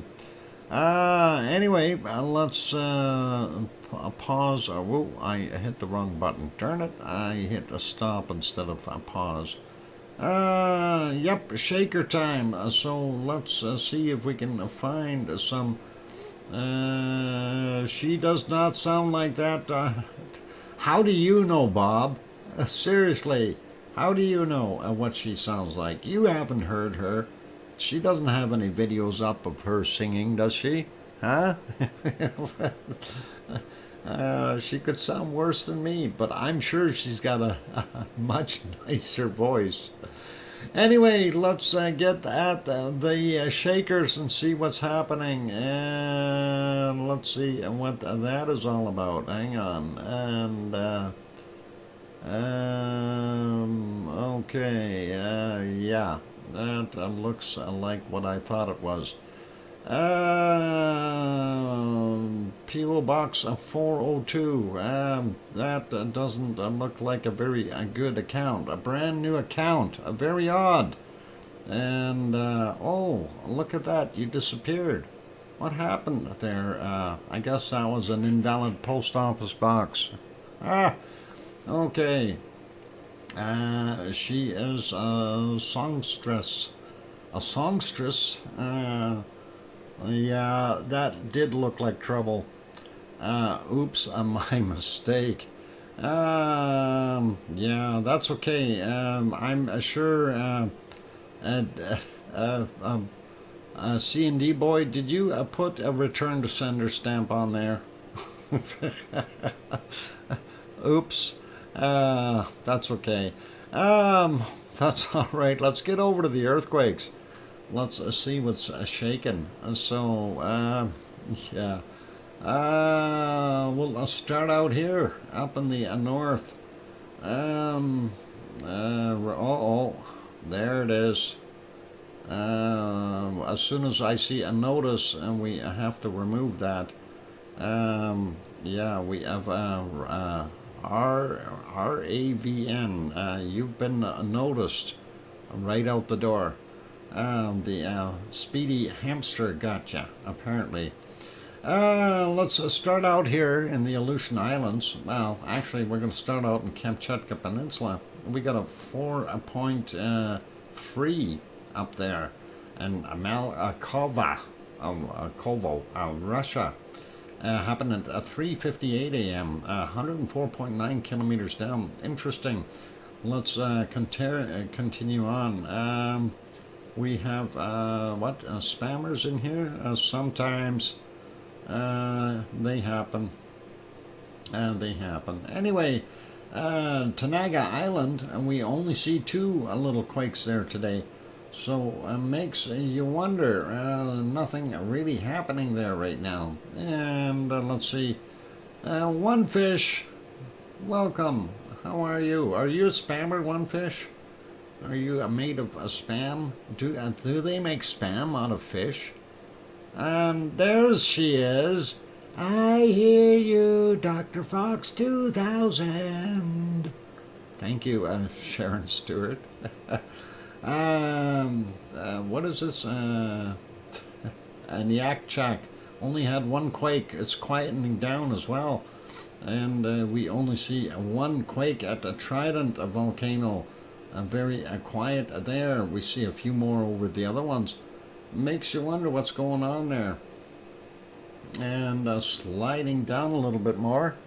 And what do we got here? We got one that is pushing up against the one Fuga plate, and that of course is a 4.2 from a 1653. You were distracted by dishes and laundry, and back for sure now. Awesome. Those darn dishes get in the way all the time, don't they? They tell me paper plates work. You don't want to know what they make spam out of, Dr. Fox. No.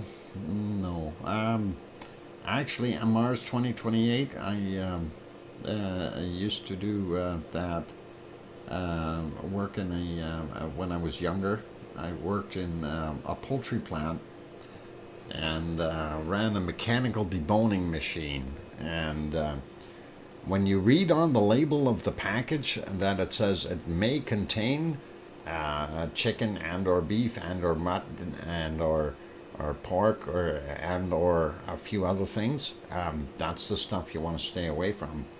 Anyway, 4.2 off the east coast or west coast of Oregon there, 1653. Oregon doesn't have an east coast, and that was 10 kilometers down. We also see this guy here. That is in the Pacific plate, by the way. The other one here is along the slip plate, 3.5 out from Ferndale, and 10 kilometers down. 303 this morning is when that happened. We did see this one here in southern Idaho, 3.6, a little on place there. I wonder if that's near Stanley, where we had all those other quakes before. But that is there. So anyway, that is from 6:14 a.m., 10 kilometers down. And that's all right. And then we go down here through the San Andreas Fault. We did see yesterday the ones at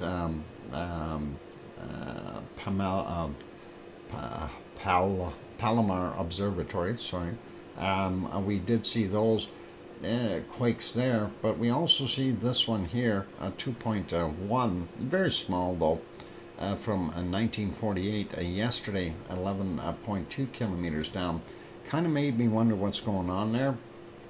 Anyway, sliding down a little bit more, we do see here in Central America, we had 4.3 in close to Nicaragua. Is that on land? Yeah, it actually is. Sorry, I thought it was just out in the water. But 1303 was the time on that, 150 kilometers down. And that is interesting. Going down, Peru, 4.7, 6:26 a.m., 217 kilometers down for him. And this one right beside it, 4.5, and that is from 332, 180.8 kilometers down. Next one over here, a little shallower, that is in Chile, 4.2, and that is 31 kilometers down. And let's go over here, and we'll take a look and see nothing new showing on this map in New Zealand or Fiji or any of the Kermadec Ridge areas or anything like that. We did have one earthquake here in Vanuatu, 4.9, came in at 4:36 a.m., 87.7 kilometers down.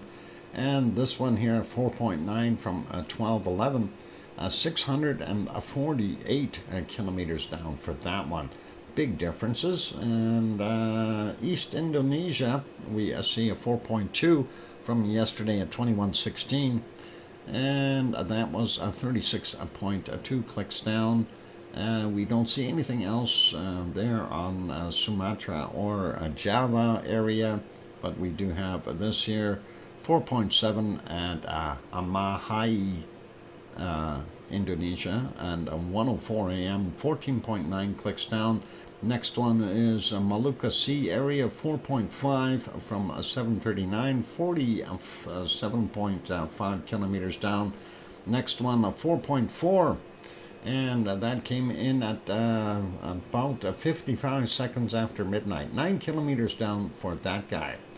And Japan had a fair-sized quake over on the other side, which is kind of weird. And that is kind of odd. Normally they're over on the eastern side. This one was over on the west, 5.0. And that, of course, came in at 3:41 a.m. our time and 17.7 kilometers down. We already got that guy up there in the Kamchatka Peninsula. Let's take a look at this one in China. 4.6 in Zhaotong, China. And that is from 1554, 17 kilometers down. This one is at Nepal. Yes, it is 4.6. And that came in yesterday at 23:42, 10 kilometers down.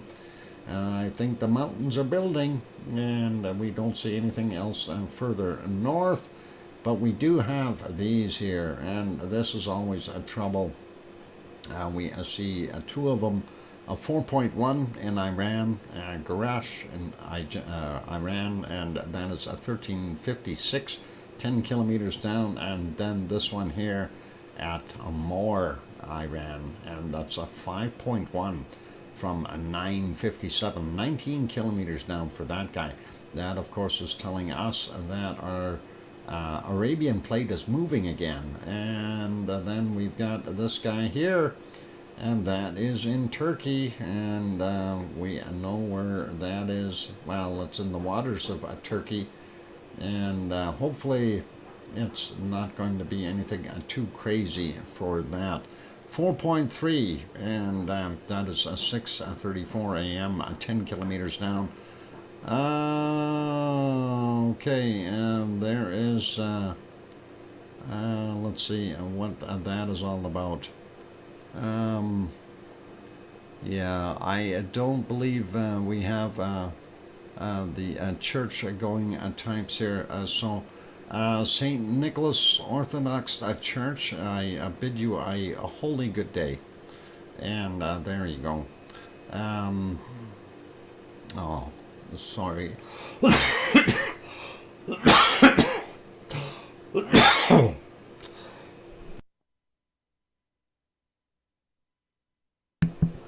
Yeah, brand new accounts like that, we know it was a joke. Yeah. That joke is so funny it made me choke. Kill me. That's funny. Yeah. Yeah, Santa Claus is Santa Claus Orthodox Church, eh? Oh, hang on. I gotta have a drink of Pepsi, you guys. That's better. And that way I won't laugh too much. April Fool's Day, of course it is.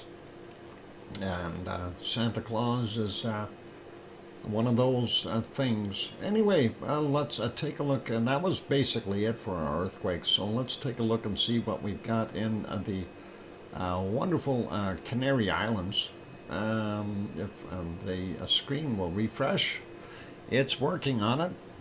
So that'll work. And we'll take a look first up north here, and we see this one. That was from a couple of days ago. We're going to ignore that and go back down here and take a look, and I see we have more activity in between Gran Canaria and Tenerife, and that is 2.8, and that came in at 12:30 UTC. So interesting, and but not really. It's going to happen there. The Church of Pepsi is always welcome here. Absolutely. Anyway, let's see what we've got today here on this one. La Palma. Oh, nothing. Okay. Well, we've checked. La Palma is quiet today, so that is all good. And we'll leave it as that. And that is our earthquakes for today, you guys. Actually, we haven't looked at Hawaii. Let me get over there. Maybe we better look and see what they've got happening. Yeah, we don't see anything out. Actually, I've seen these earlier, and I don't think we reported these yesterday since they weren't showing up. but we did see a 3.0 out here from the 26th, and that was at 1959, 8.3 kilometers down, and then this one, a 4.1, and that is basically on the tip of our wonderful, what the heck is it, a Luihi Seamound area, or out in front of it. So we will likely see more quakes out of there. So Lohi, a volcano, that Lohi, Loihi, not Lohi, Loihi. Yeah. Anyway, Pahala area, let's have a look and see what we had for quakes here. 1.8 from 12:28, 30 kilometers down. Then we got another 1.8 from 6:33 a.m. And we had another 1.9 from 14:36. And then we had this guy, a 2.3 over here, and that is about the closest to Pahala itself. But that is 4:40 a.m. Takeoff at 3 hours to get our their Hawaii time from our time, of course. And everything in the Pahala area is between 26 and 37 kilometers down typically. This one is a 2.3 from 9:24 a.m. And then we've got this one, a 1.9, 1:48 a.m. And the next one over, 2.0 from 14:22. And then we got a 2.1, and that came in yesterday at 22:20. And what happened? I guess the big truck is out of here. We got a 3.2 over there, and that is from 11:30, and that is 4.4 kilometers below sea level. And hi, Arizona Snowman, and thank you. And let's see, all cool. Anyway, that is what we're seeing there. I'm wondering if we are going to see some more venting. We've seen the quakes over here before. If we are going to see some lava flows come out of there, like similar to what we had at the other areas, hopefully we're not going to see too much disturbance there if we do see them. And we'll see. Loihi. I see that, Sharon Stewart.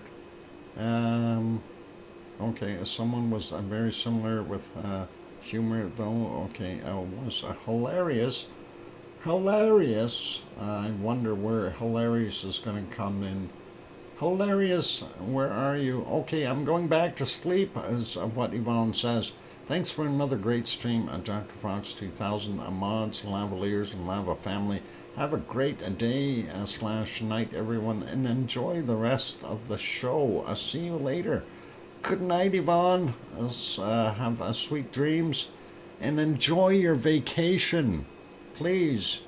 And that would be really awesome. And sleep all you want. It's free. It doesn't cost anything. Anyway, we're going to leave it there. After this, we will pop over to our SO2 map, and we'll see what we can find floating around in our wonderful air. I'm gonna just refresh it real quick, and I'm curious. Looks like that plume moved completely off of the area where it was, and has now invaded Norway and Sweden. So yep, it probably originated here and drifted downward. So pretty intense. Anyway, we'll see what happens after the break. So please don't go away. Keep smiling. Enjoy the lava. I'm gonna put the lava back on. I did accidentally stop that video, so that is going, so that's all good. And for those good people who have not yet hit the like button, please give it a quick bop. Also, if you have not yet subscribed to the channel, consider subscribing if you are not from a big truck or never mind. I'm gonna just keep my mouth shut. Santa Claus, I can't subscribe. All right. On that note, I'm gonna go have a break. Keep smiling, everyone, and enjoy the lava flow. I'll be back.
we go. The microphone is back on. Welcome back, everyone. I'm your host, DrFox2000. And of course, you're watching VolcanoX live stream. Thank you for the welcome backs from Sasha and Sue and Mars 2028. And Sharon Stewart says, I hear you, DrFox2000. I'm trying to be mellow with it. I don't know. I know I'm not harmonious. Made it. No dishes this time. Awesome, Sharon. And anyway, let's get at things. Stop that volcanic flow. All right, mellow and melodious. There you go. Let's get back over to where we were going to go, and that is our SO2 map. And we'll race through this one really quickly today. Looking at the Kamchatka Peninsula, we see extra stuff coming out. Looks like up in the top, Shivlish doing its thing, and possibly some other stuff from other volcanoes, like Karimsky or somebody like that. And even Ibico down on the bottom here. Anyway, we see the general airflow is headed south, so it's stacking up there. Nothing over here because it's raining there. We do still see some stuff going up in the northern portions of Alaska. Not sure where that's actually coming from, possibly China. Looks like most of Canada looking really clean, and that is really good. And most of the United States looking very nice as well. Nothing till we get down here to Mexico. And of course, Popocatepetl in Mexico City are doing a combined effort, and we see it going out into the Gulf of Mexico, doing a fantastic thing. And some of this stuff coming from Central America is likely getting pulled up and into that mess as well. So I don't want to blame everything on our wonderful people from Mexico. And there we go, looking at what we see from Colombia, not so bad at all. And then we go down here, we are seeing all kinds of circulation stuff coming from, well, looks like it's already starting to die off a little bit, from our wonderful Chilean areas, as well as Sabancaya here in Peru. And that is adding up and getting swirled around and kept in place. And not so bad from the rest of the areas here. Of course, Rio de Janeiro and Sao Paulo, fairly heavy populated areas. They're going to have some there. And of course, looking at what we've got there going across Argentina and into the Pacific as well. So that's kind of what we got going on. Slide over a little bit. Take a look at New Zealand. White Owl Volcano, not bad today. Going same direction as yesterday. We do see a different circulation here, kind of centering around, I guess, what is that, Victoria Harbor area, somewhere thereabouts. And that is pulling things back up a little bit. So the stuff from the oil refinery here causing a little bit of an issue. And the flow being kind of messed up. We see it going back out here as well, north of Sydney, and those are the coking plants, so we'll leave those be. And Kimmy Lambert, welcome, and good to have you on board. A little late, you're coming at the tail end of the show.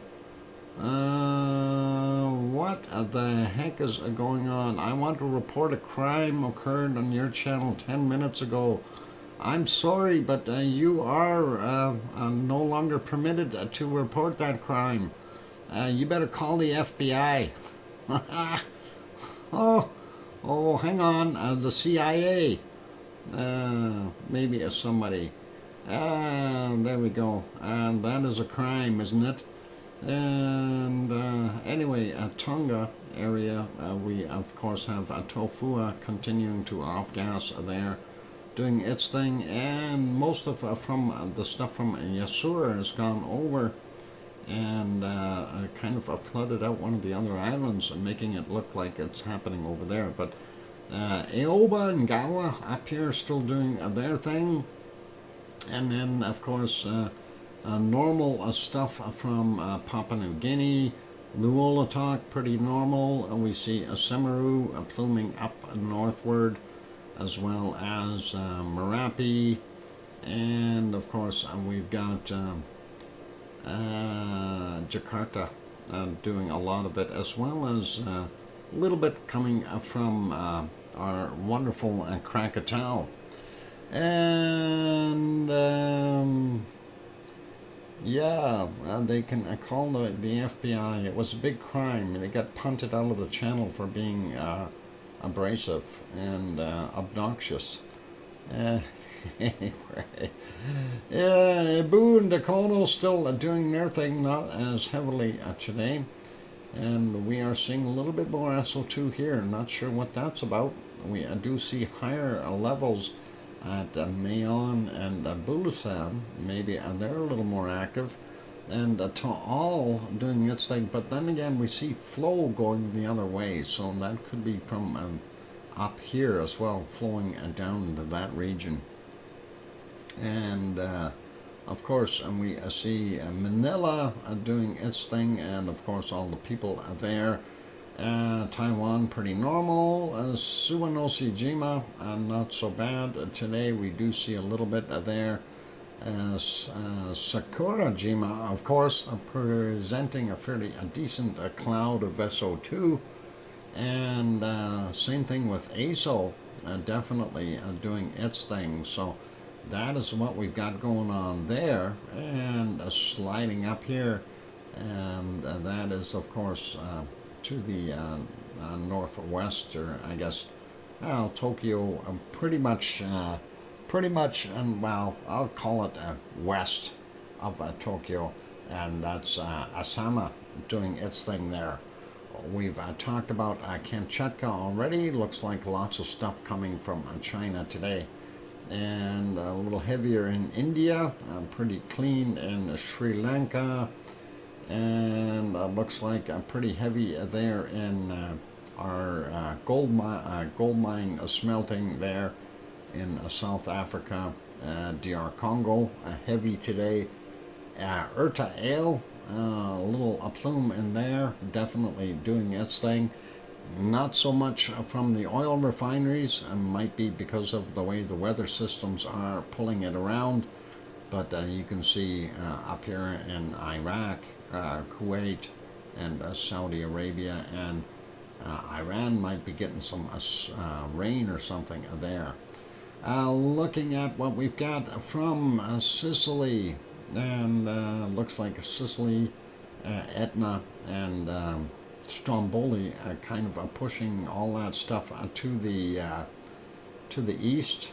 And Piggy did take some pictures today of her sunset, and she thought they looked real nice with all the extra pink in there. And yeah, that was basically because it was a higher level of SO2 in the area. And we see this plume that originated from here and has now made its way all the way into these regions here. And oh, it's gone all the way down to Denmark now. And that was from the area up here north of Yemena. And of course, we figured that it might have been an undersea volcanic eruption. So that is what we've got there. And we'll leave that there. Let's go take a look at our wonderful weather map, and we'll see how our weather pans out today. Quick peek up north, Alaska. We see a system sitting right in the, what is that? Bering Strait? Yeah, looks like it's right in the middle there. And a little cooler up north there in Alaska at the very top. The same thing goes with looking at the edges, eastern edges of Northwest Territories, getting into Nunavut, Yukon southern end, and a little bit warmer. we see this system off on the coast here that's going to cause all kinds of problems for the coastal areas. Vancouver coming in at about 7 degrees right now, and about 7, 8 over there on the rock for a Bob. We see about 3 or 4 degrees, and Edmonton right now, Calgary coming in at about 5. Kananaskis country will have about 5 degrees as well. He'll be happy with that. And looking over here, -3 in Winnipeg, and then Judy M is probably got about -2 or 3 in her place. And we see it's a little warmer right there in the western portions of Ontario, but the northern area looks awful cold, and that cold is progressing down in towards I guess Toronto and towards the Great Lakes. We see also into Quebec here. Toronto coming in at about 1 degree. We got London at 0, Detroit at 2, and Chicago sitting at 2. They had that big snowstorm out here, so oh boy, what is it? Misprison of a felon crime occurred when someone knows.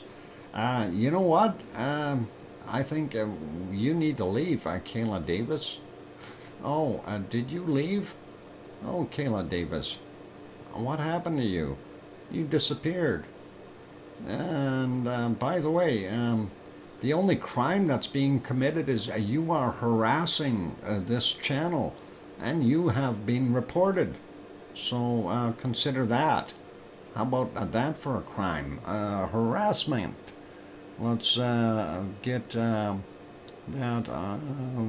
in the appropriate thing here. Harassing or bullying. There we go. We chose the harassing me. And there we go. We reported that. How about that? I keep missing all the action. Yeah, you got to be real quick. Anyway, let's continue on here. And apparently somebody thinks they know the law about coming in and harassing a channel, and instead of taking the appropriate steps. Anyway, Detroit at 2 degrees, Chicago is at 2 degrees, not looking so good over there. So it's actually warmer in Edmonton than it is there. Montreal coming in at 6, Montreal 6 degrees, and Quebec only a 0. Thump them on the head, yep, that would be a crime. And we see about 2 or 3 down on the bottom of New Brunswick, -3 up top. Halifax coming in at a balmy 7, and Cole Harbour a 7 as well. Wow. And we see anyway, looks like about -3, -4 in some places in Nova Scotia, Newfoundland, and out here on the Avalon Peninsula, -2, 3, 0, and then we go up in the northern portions here, and we see down to about -10 degrees in the northern portions of Labrador. We do see that cold spilling off of the Hudson's Bay area. That is not good. Anyway, let's go over to the other side of the continent. Portland is 8 degrees right now. San Jose coming in about 17. That is a lot nicer. Sacramento about 17 as well. Los Angeles 18 degrees, and Death Valley 27. You better take your water bottle with you and some suntan lotion. Looks like 22 in Las Vegas, and 25 down in Mexicali.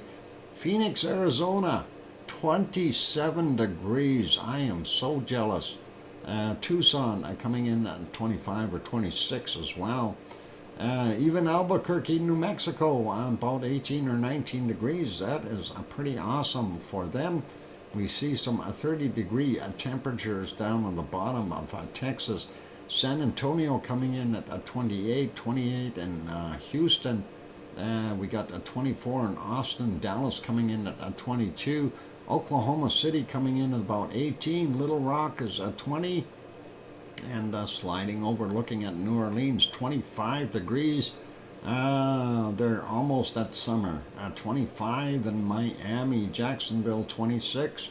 Even Atlanta is at 23 degrees. Charlotte, North Carolina, 21. Grandma B's house about 21 or 21 as well. That is awesome. We see where the cutoff is here, right at the Appalachians. And Virginia Beach, 18. Philadelphia is 14. Looks like about 13 up there in New York.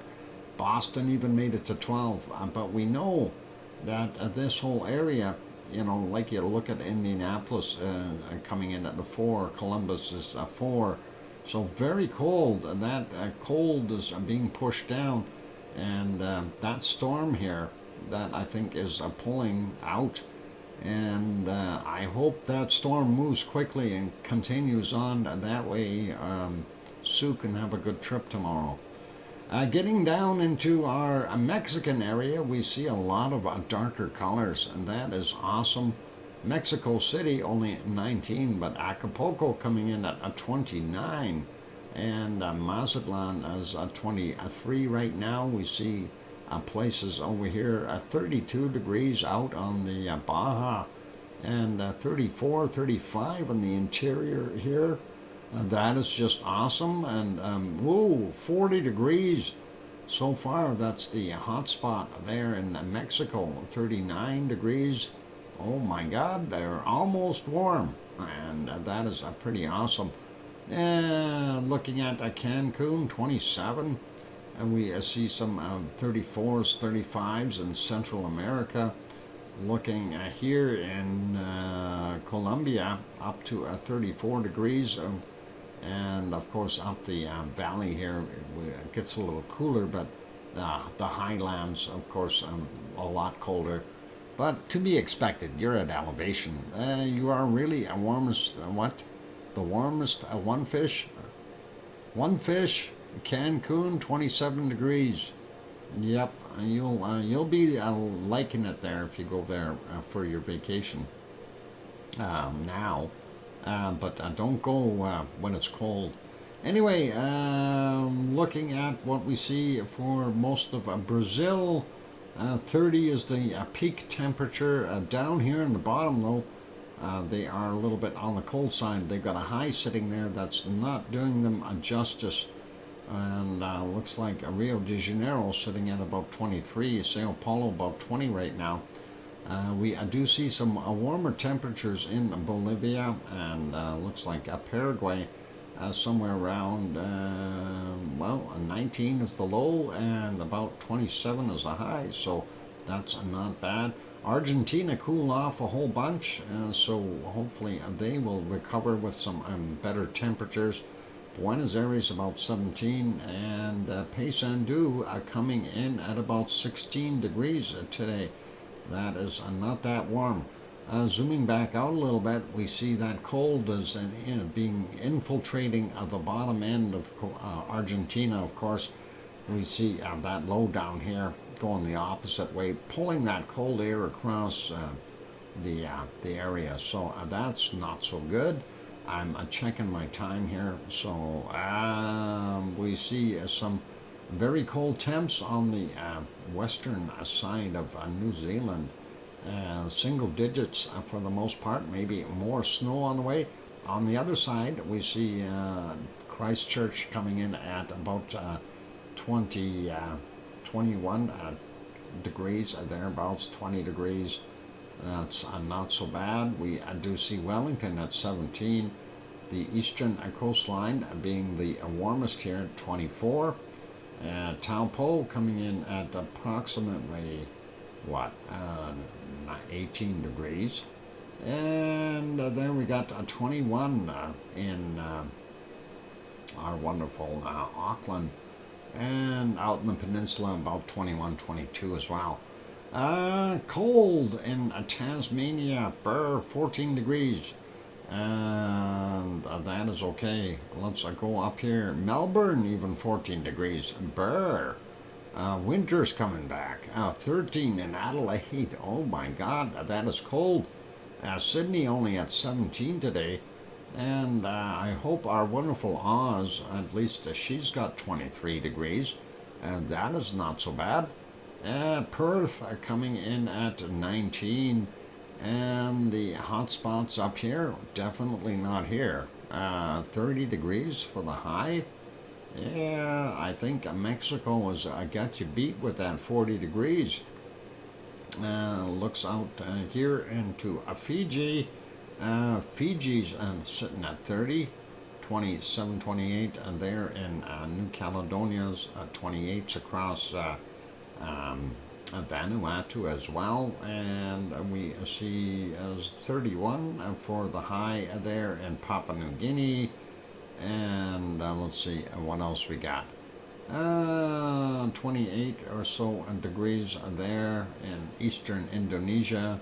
And you got to remember it's early morning there, so it's going to be cold. And we see 19 to about 24 degrees there, and that's in Java. And about 17 to about 25. I thought I seen a 26 in here as well in Sumatra, so not bad. Bangkok coming in at about 27 degrees, 28 degrees, and it is early in the morning there, so give it time, it'll warm up. And we got about 30 in Manila right now. That's not so bad. And looking at mixed weather again, we still see that cold flow coming out of the East China Sea and the Yellow Sea, and doing its thing there. We do see a low sitting there causing all kinds of stormy stuff for Japan, and we see about 18 in Kagoshima.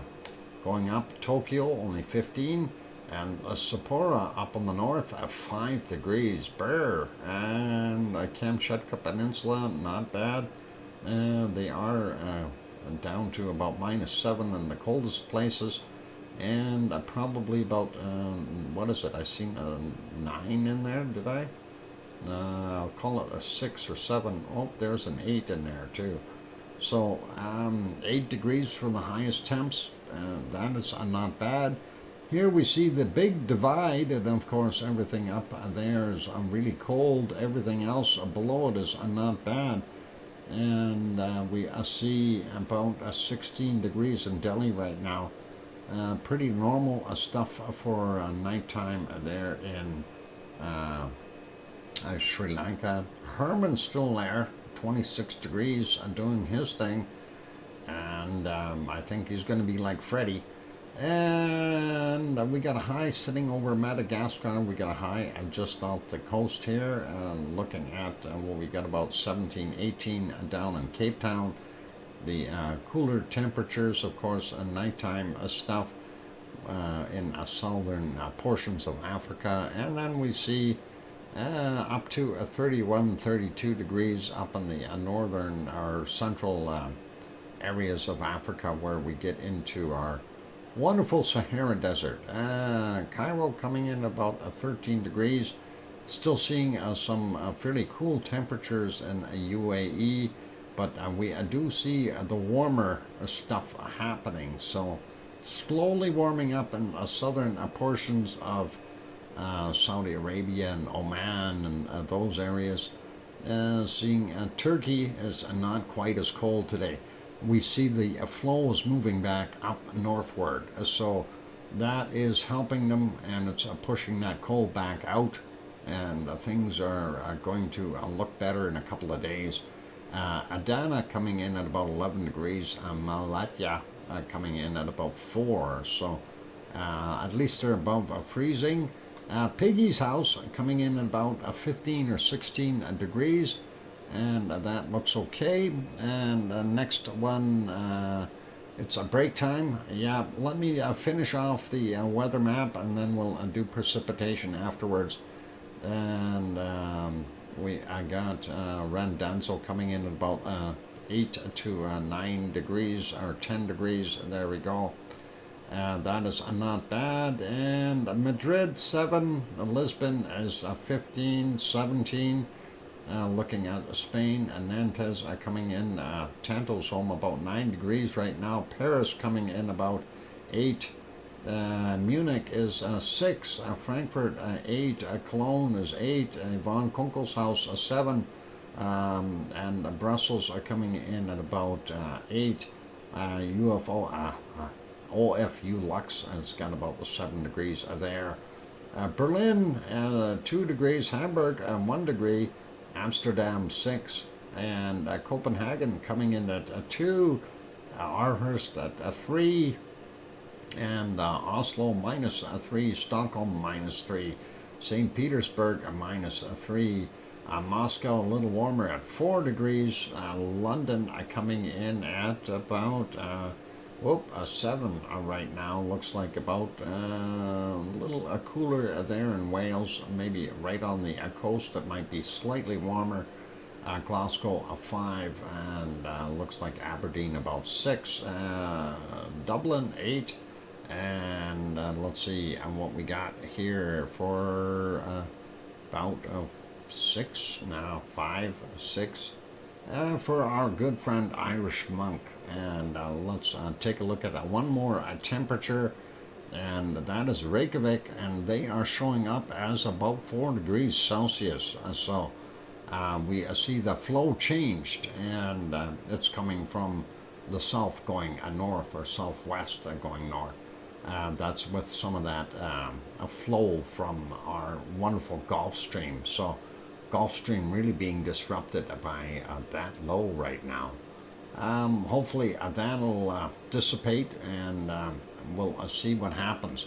Anyway, we'll put this on precipitation. We'll see what happens with it afterwards. There's that nasty storm, and there's a more storm to come. New York getting hit with it now.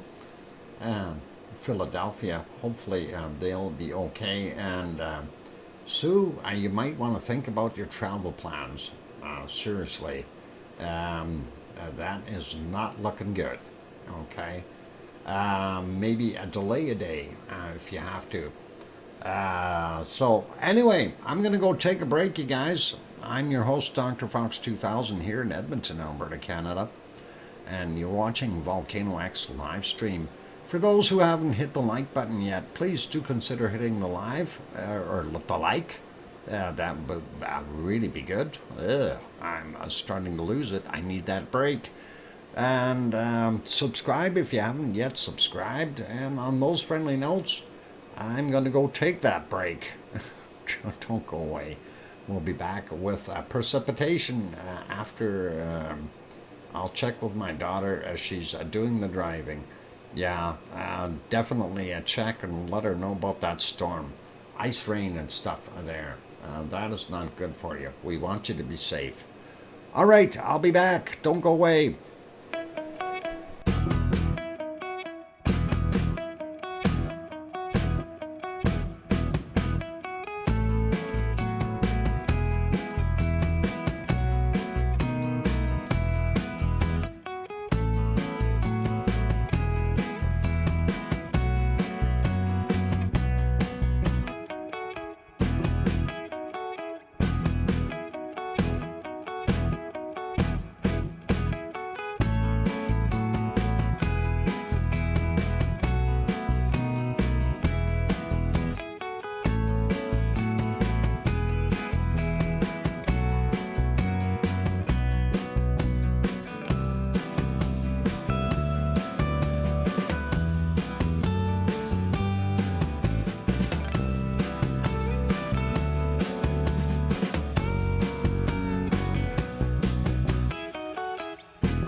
am back.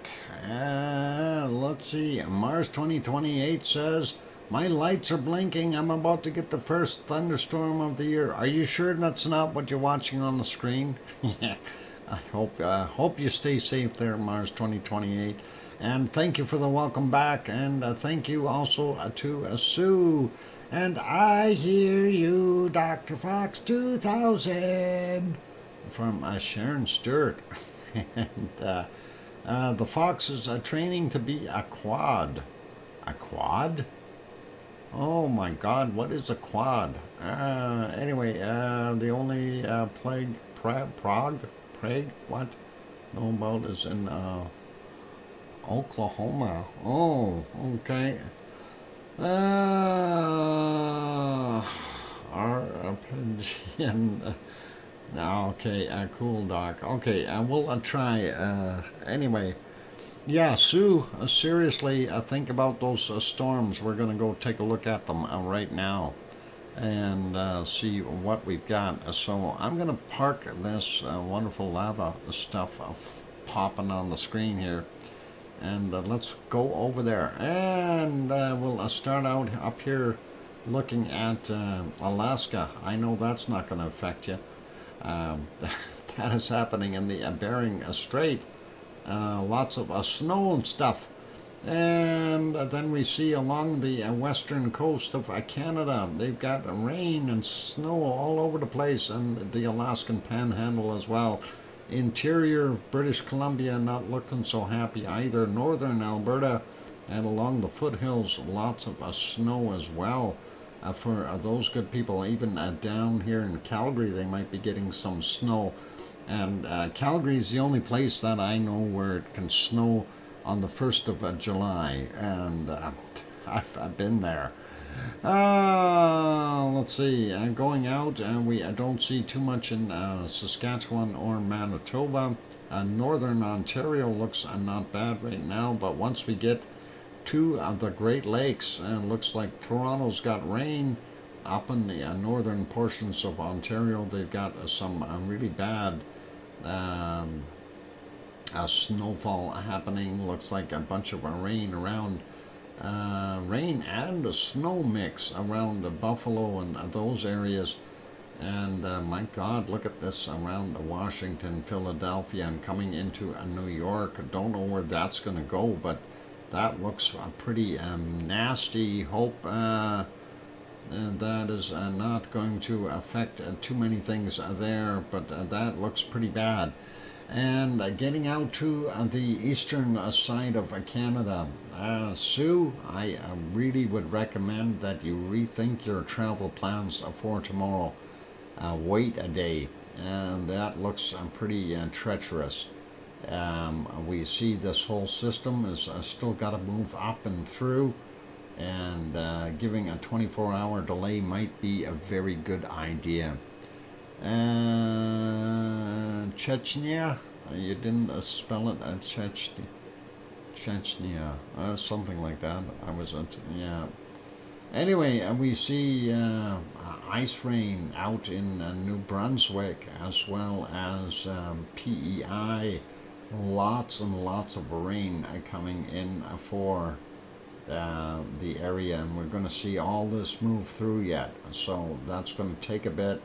Not sure where that's going to head. We do see the low is actually sitting here in the what do you call it, St. Lawrence Seaway, and if that low moves up a little bit, that'll be better, but right now it doesn't look so good for that area. Yeah, call your daughter after the stream. You know, it might be really a smart move to wait one day, because I see what's going on there. And I don't think that's very pleasant. And that ice rain, that is really treacherous. Not sure which route you got to take. I'm assuming that you're going out through Moncton somewhere in that direction, and that will take you through the cusp of what's there, including that ice rain. So a one-day delay might be a very, very smart move. Anyway, that is not so good in the eastern side of North America right now. So, anyway, let's take a look at what we've got going on here. Even the western portions, half of Oregon is getting wet in the west, and then we do see some stuff here in Idaho and Montana as well. They're getting some, looks like the southern states down here though, looking pretty good with the exception of some small storms off the coast, possibly going to get up into Houston and those places, but right now not bad there. We do see some stuff on the bottom end of Georgia, and kind of on the start of the panhandle here for Florida, and down here on the tip of Florida, some isolated storms as well. Nothing too serious. Looks like Mexico City getting some rain right now in the higher elevations. And then, of course, sliding through Central America, we do see some rain in northern Panama and Costa Rica. And of course some rain in the Amazon area, lots of it, so that is okay there. A little easier in Bolivia, nothing in Paraguay. Looks like a little bit of stuff going on there in Rio de Janeiro. Sao Paulo might be dry, I don't know for how long though. Depends on where that low goes. And northern Argentina, not bad. Looks like Argentina for the most part is pretty dry. Let's look at New Zealand real quick, and yep, that moisture is definitely coming down, keeping them cold, and that's kind of what I suspected. And there we see that on the western sides, and of course the northeastern tip of the North Island getting nailed as well. Tasmania, some rain in the interior and the western portions. Some rain beside Melbourne, not very much though. And we see Adelaide is dry. Sydney getting some thunderstorms. Brisbane is dry right now, but they do have some stuff along the coast there that might cause some problems. We do see some storms on the interior, nothing big though. And some moisture down in the southern areas there. They can definitely use it. Fiji looks dry right now, and looks like Papua New Guinea or somewhere around the what's out there, those islands. Hang on, starts with S. Samoa, somewhere around there. There might be getting some rain. And we see Papua New Guinea, of course, getting rain. And here's a storm developing in eastern portions of lots of thunderstorms. Eastern portions of Indonesia getting nailed. Looks like from, yeah, even here in Bali, all those guys are getting some rain. Both sides of the islands. It's amazing that the islands don't get them. They get nailed that much themselves, but it's on both sides. Looks like not bad in Java, but the coastal area of Sumatra on both sides again very nasty. And we see all kinds of different storms in different places. Southern portions of the Philippines also getting nailed. Looks like Hong Kong still getting a bunch. Here's that storm off the coast. Some of those Japanese islands getting nailed, and the coastal area likely going to get some rain as well. Looks like a little bit of rain on the eastern side of Japan, and Kamchatka Peninsula pretty good till you get up on the top north. They've got some snow. And looks like Sri Lanka getting some rain. Rain falling in portions of Madagascar. Southern Africa, not that bad. Central, South Central Africa, definitely getting some water. Ethiopia, no famine there for water right now. and looks like pretty normal for Africa right now. The Sahara Desert dry. Looks like Saudi Arabia is starting to dry out as well, and nothing in most of those places. Same thing goes for Turkey. No moisture. We do see a little bit here, right where Turkey and Syria meet, so not that bad. Piggy, on the other hand, no, she's got no moisture right now, but there are some clouds around, so she might get something. Looks like Sicily is getting a little bit of moisture, and the coast of Italy here and there, some spots. And looks like this stuff blowing through right along the border region of Spain and France, and we are seeing that hitting pretty good. And then looks like France has got some rain all over. Oh, a few Lux is going to have to make sure he's got an umbrella for his UFO. And Belgium getting some rain. Germany, of course, from 2/3 downward, kind of getting some rain. Munich right now, though, dry. Looks like Cologne got some rain. Vaughn's house, probably no rain, and that'll be good for her vacation. Nothing in Berlin, and it looks like Denmark is dry, and looks like Oslo and Stockholm and those areas are dry as well. Nothing for moisture till you get way up north in Norway, and we see that the fjords are getting nailed. And looking at London, we've got showers here, there, and everywhere, but nothing too crazy. Northern Ireland getting some rain, and looks like Scotland has got some rain as well, not overly bad.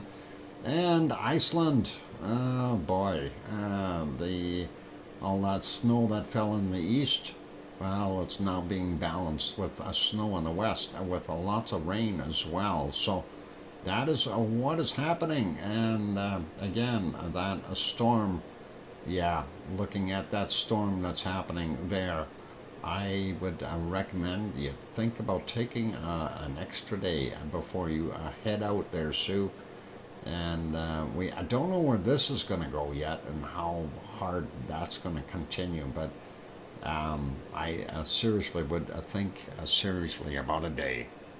Anyway, let's go find the coldest temperatures on the planet.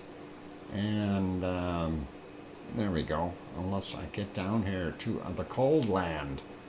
So far I see a minus 63 right in there.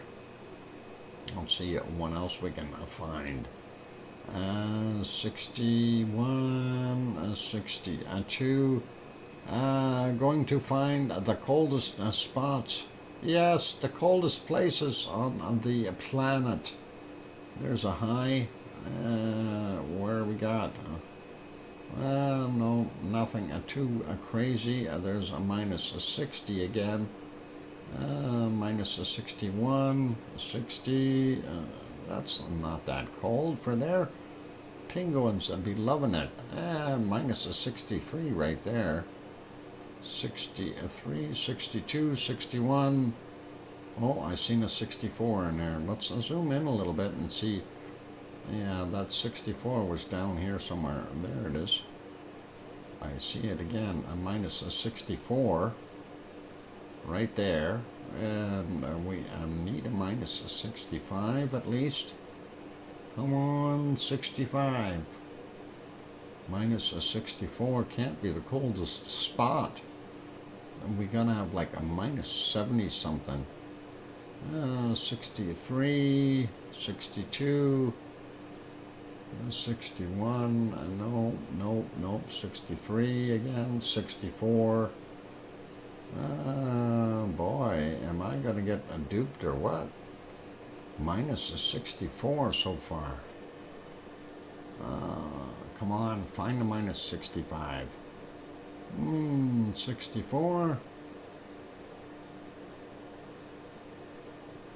Minus 64. Boy, that is chilly, but not cold enough. Minus a 64. Boy, boy, boy. I'm not seeing any minus a 65s.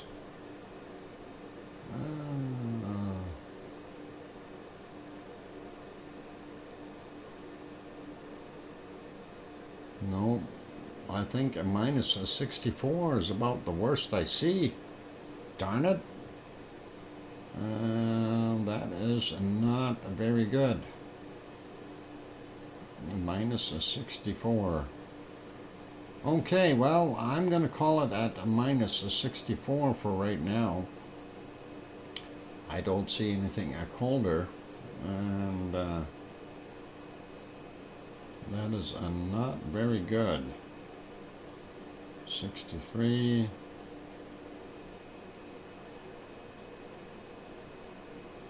Yeah. Minus a 64. Huh. I've been duped.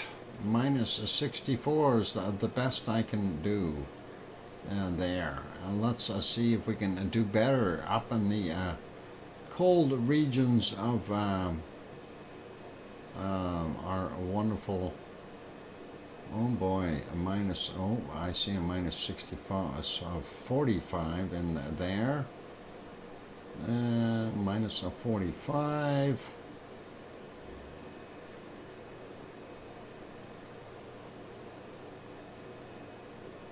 Oh boy, and this is going to be fun today. Hang on, what time is it? 1800? Yeah, that would be about the right time anyway. Oh, a minus a 46 right there. Let's zoom in on that minus a 46 and see if we can find a minus a 47.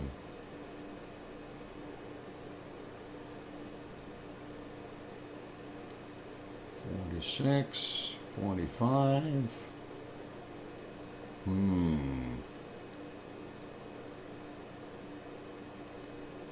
46.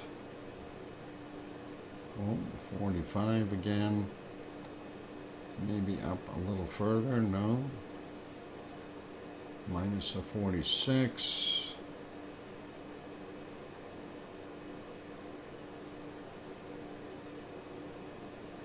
I am not doing good here. Minus a, oh, I see a minus a 47 right there. Minus a 47. We had it, and there it is. Minus a 47. And do we have a minus a 48? No, I don't think so. I think a minus a 47 might be the best I can do there. And that is right in that area. So let's call it at minus a 47 for right now. And we'll take a look at the Canadian north. Maybe I can find a minus a 47 up there.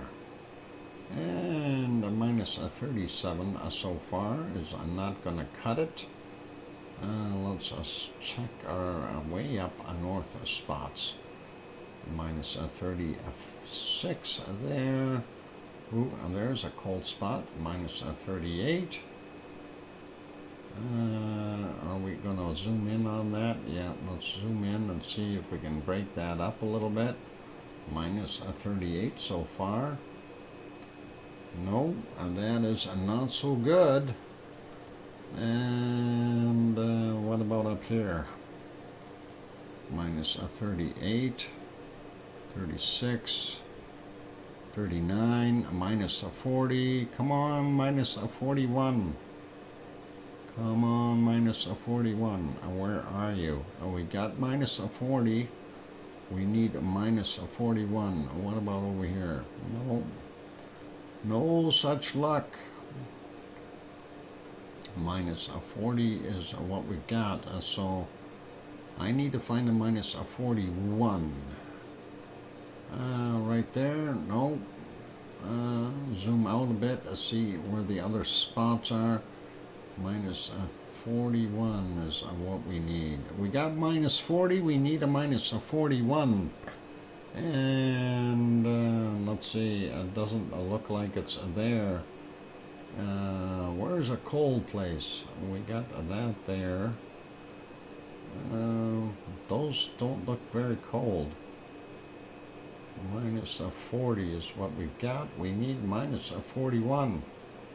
34 ain't gonna work. 33 ain't gonna work. Nope. Over there, 31. No, no, no. Oh boy. Oh boy, I'm not doing good today. I'm minus 40 we got. We don't have anything colder. We need to get colder temperatures here. Somebody turn the temperature back down for them. Minus 40. I'm going to leave it as a minus 40 for there for right now. And we'll leave that. And we'll go over to our Russian areas and see what we've got. I got a minus 37 already. And let's see if we can find anything colder than a minus 37. 37 right there. Oh, I see a 38 for a second. There's a minus 38. Do we have a minus 39? So minus 38 on the board. Looking for minus 39. And what about this little wonderful spot right here? Minus 36. No, that ain't gonna do it. What about these spots here? Secret spots. There's a minus 37, 39 again. Come on, give me minus 40. I need a minus 40. I got minus 39 in Siberia. I need minus 40. Minus 39. Darn it. And minus 39. Okay, where's a minus 40? What about this spot? Minus 37. So, yeah, 39 is so far the coldest I found, and I don't see anything else there. What about these? I seen those islands way up north there. They had cold on them. Where is it? These ones. Oh, that's tropical weather up there. Okay, a minus 39 is what we've got.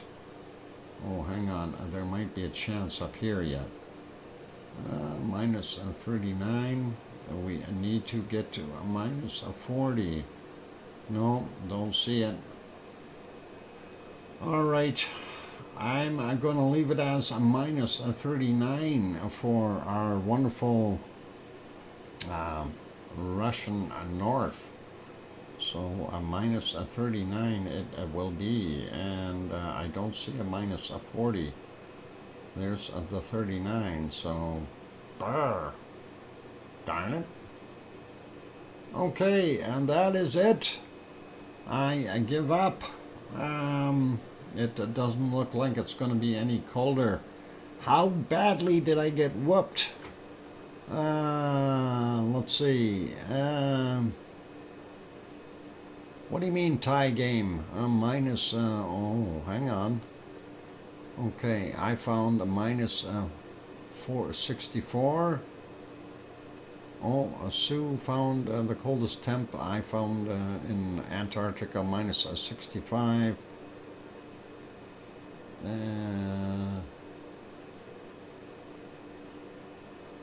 I make that a tie? I found 1 degree colder there. Okay. Canadian Arctic, the same there in Greenland, and you found 1 degree colder in Antarctica. All right, so yeah, I guess we are at a tie, and that is pretty cool. Or cold, or frozen. Thank you very much, Sue. And I'm glad I found that extra degree there. Otherwise, I would have had a second degree beating, or at least the first degree. And that is all cool. Get it? It's all cool. Oh boy, bad pun. Bad pun. Anyway, it's a tie. Excellent. Thank you very much, Sue, for that wonderful game. And we will get back to our lovely lava and wrap it up. Super cool. Yep. And go feed the animals. Way to go, Sue. And thank you very much for partaking in that wonderful event. That's always a slice. Okay, time to wrap up the stream for today. Unfortunately, we're not seeing too many volcanoes erupt. I wish we had more activity going on. And it is what it is, though. We are kind of facing the lava shortage. We are also running the stream awful late, and we are already at 5 hours on the clock, which is 4.5 hours of a stream since I started at a half hour early as normal. So I'm gonna wrap her up real quick though. So thank you everyone for being here. I really do appreciate it. Thank you to the moderators, Arizona Snowman, a Piggy, a C&D Boy, a Gary 24/7 Live, AZ Skies, a Lucas Snow, and Joseph Fields, Texas. Thank you, moderators. I appreciate your hard work. Also, big thank you to Sue for sending the volcano report in. Sharon Stewart for taking the temperatures and making sure that everybody's playing fair. That kind of thing. And I also want to pass along a big thank you to our super chatters. And of course, that was Piggy and Lizoid, who did the super chatting today. And Lizoid also got the cookies. So thank you very kindly, Lizoid and Piggy. You guys are awesome. Thank you for supporting the stream. And I see we are at 97 likes. If there's anyone else in here that hasn't hit the like button, let's see if we can push that up to 100 likes real quick. That would be really awesome. I'd really appreciate that. Of course, YouTube analytics really helps out at that point. And let's see, what do we got going for tomorrow? Sue says a good night, Doc, and everyone. See you all in a week. And Sue, yeah, please do make sure that you consider tomorrow of staying home if the weather is not cleared out enough. So it's best to think about it and stay safe. So hopefully you will put some serious thought into that and talk with your daughter and make sure you don't get stuck in some crazy snowstorm or ice rain, which could be really deadly. Anyway, on those friendly notes, it's all time to say goodbye to everyone. We've got another video lined up for tomorrow for our educational portion. Hopefully everyone will like that. And that'll be on the west coast of South America. That'll be pretty cool. Lots of volcanoes over there. Anyway, be good, be kind, take care of yourselves, and most of all, please remember, tell your loved ones that you love them tonight, for tomorrow is never promised. I'm your host, DrFox2000, here in Edmonton, Alberta, Canada. We'll see everyone tomorrow. And remember, tomorrow's Sunday, so the stream is early. And I'll type that in here so we do remember that. VolcanoX. There we go. And that'll bring up the time. And that should be good. Oh, did I hit enter? No, I didn't. There. It should work. Okay, cool. So be good and take care, everyone. And we will see all of you tomorrow. And a very good night. So thanks, everyone. And take care. Let's see what I can do here. I'm still working on getting things going for tomorrow. All right. Good night, everyone. And we'll see you all tomorrow. Oink, oink.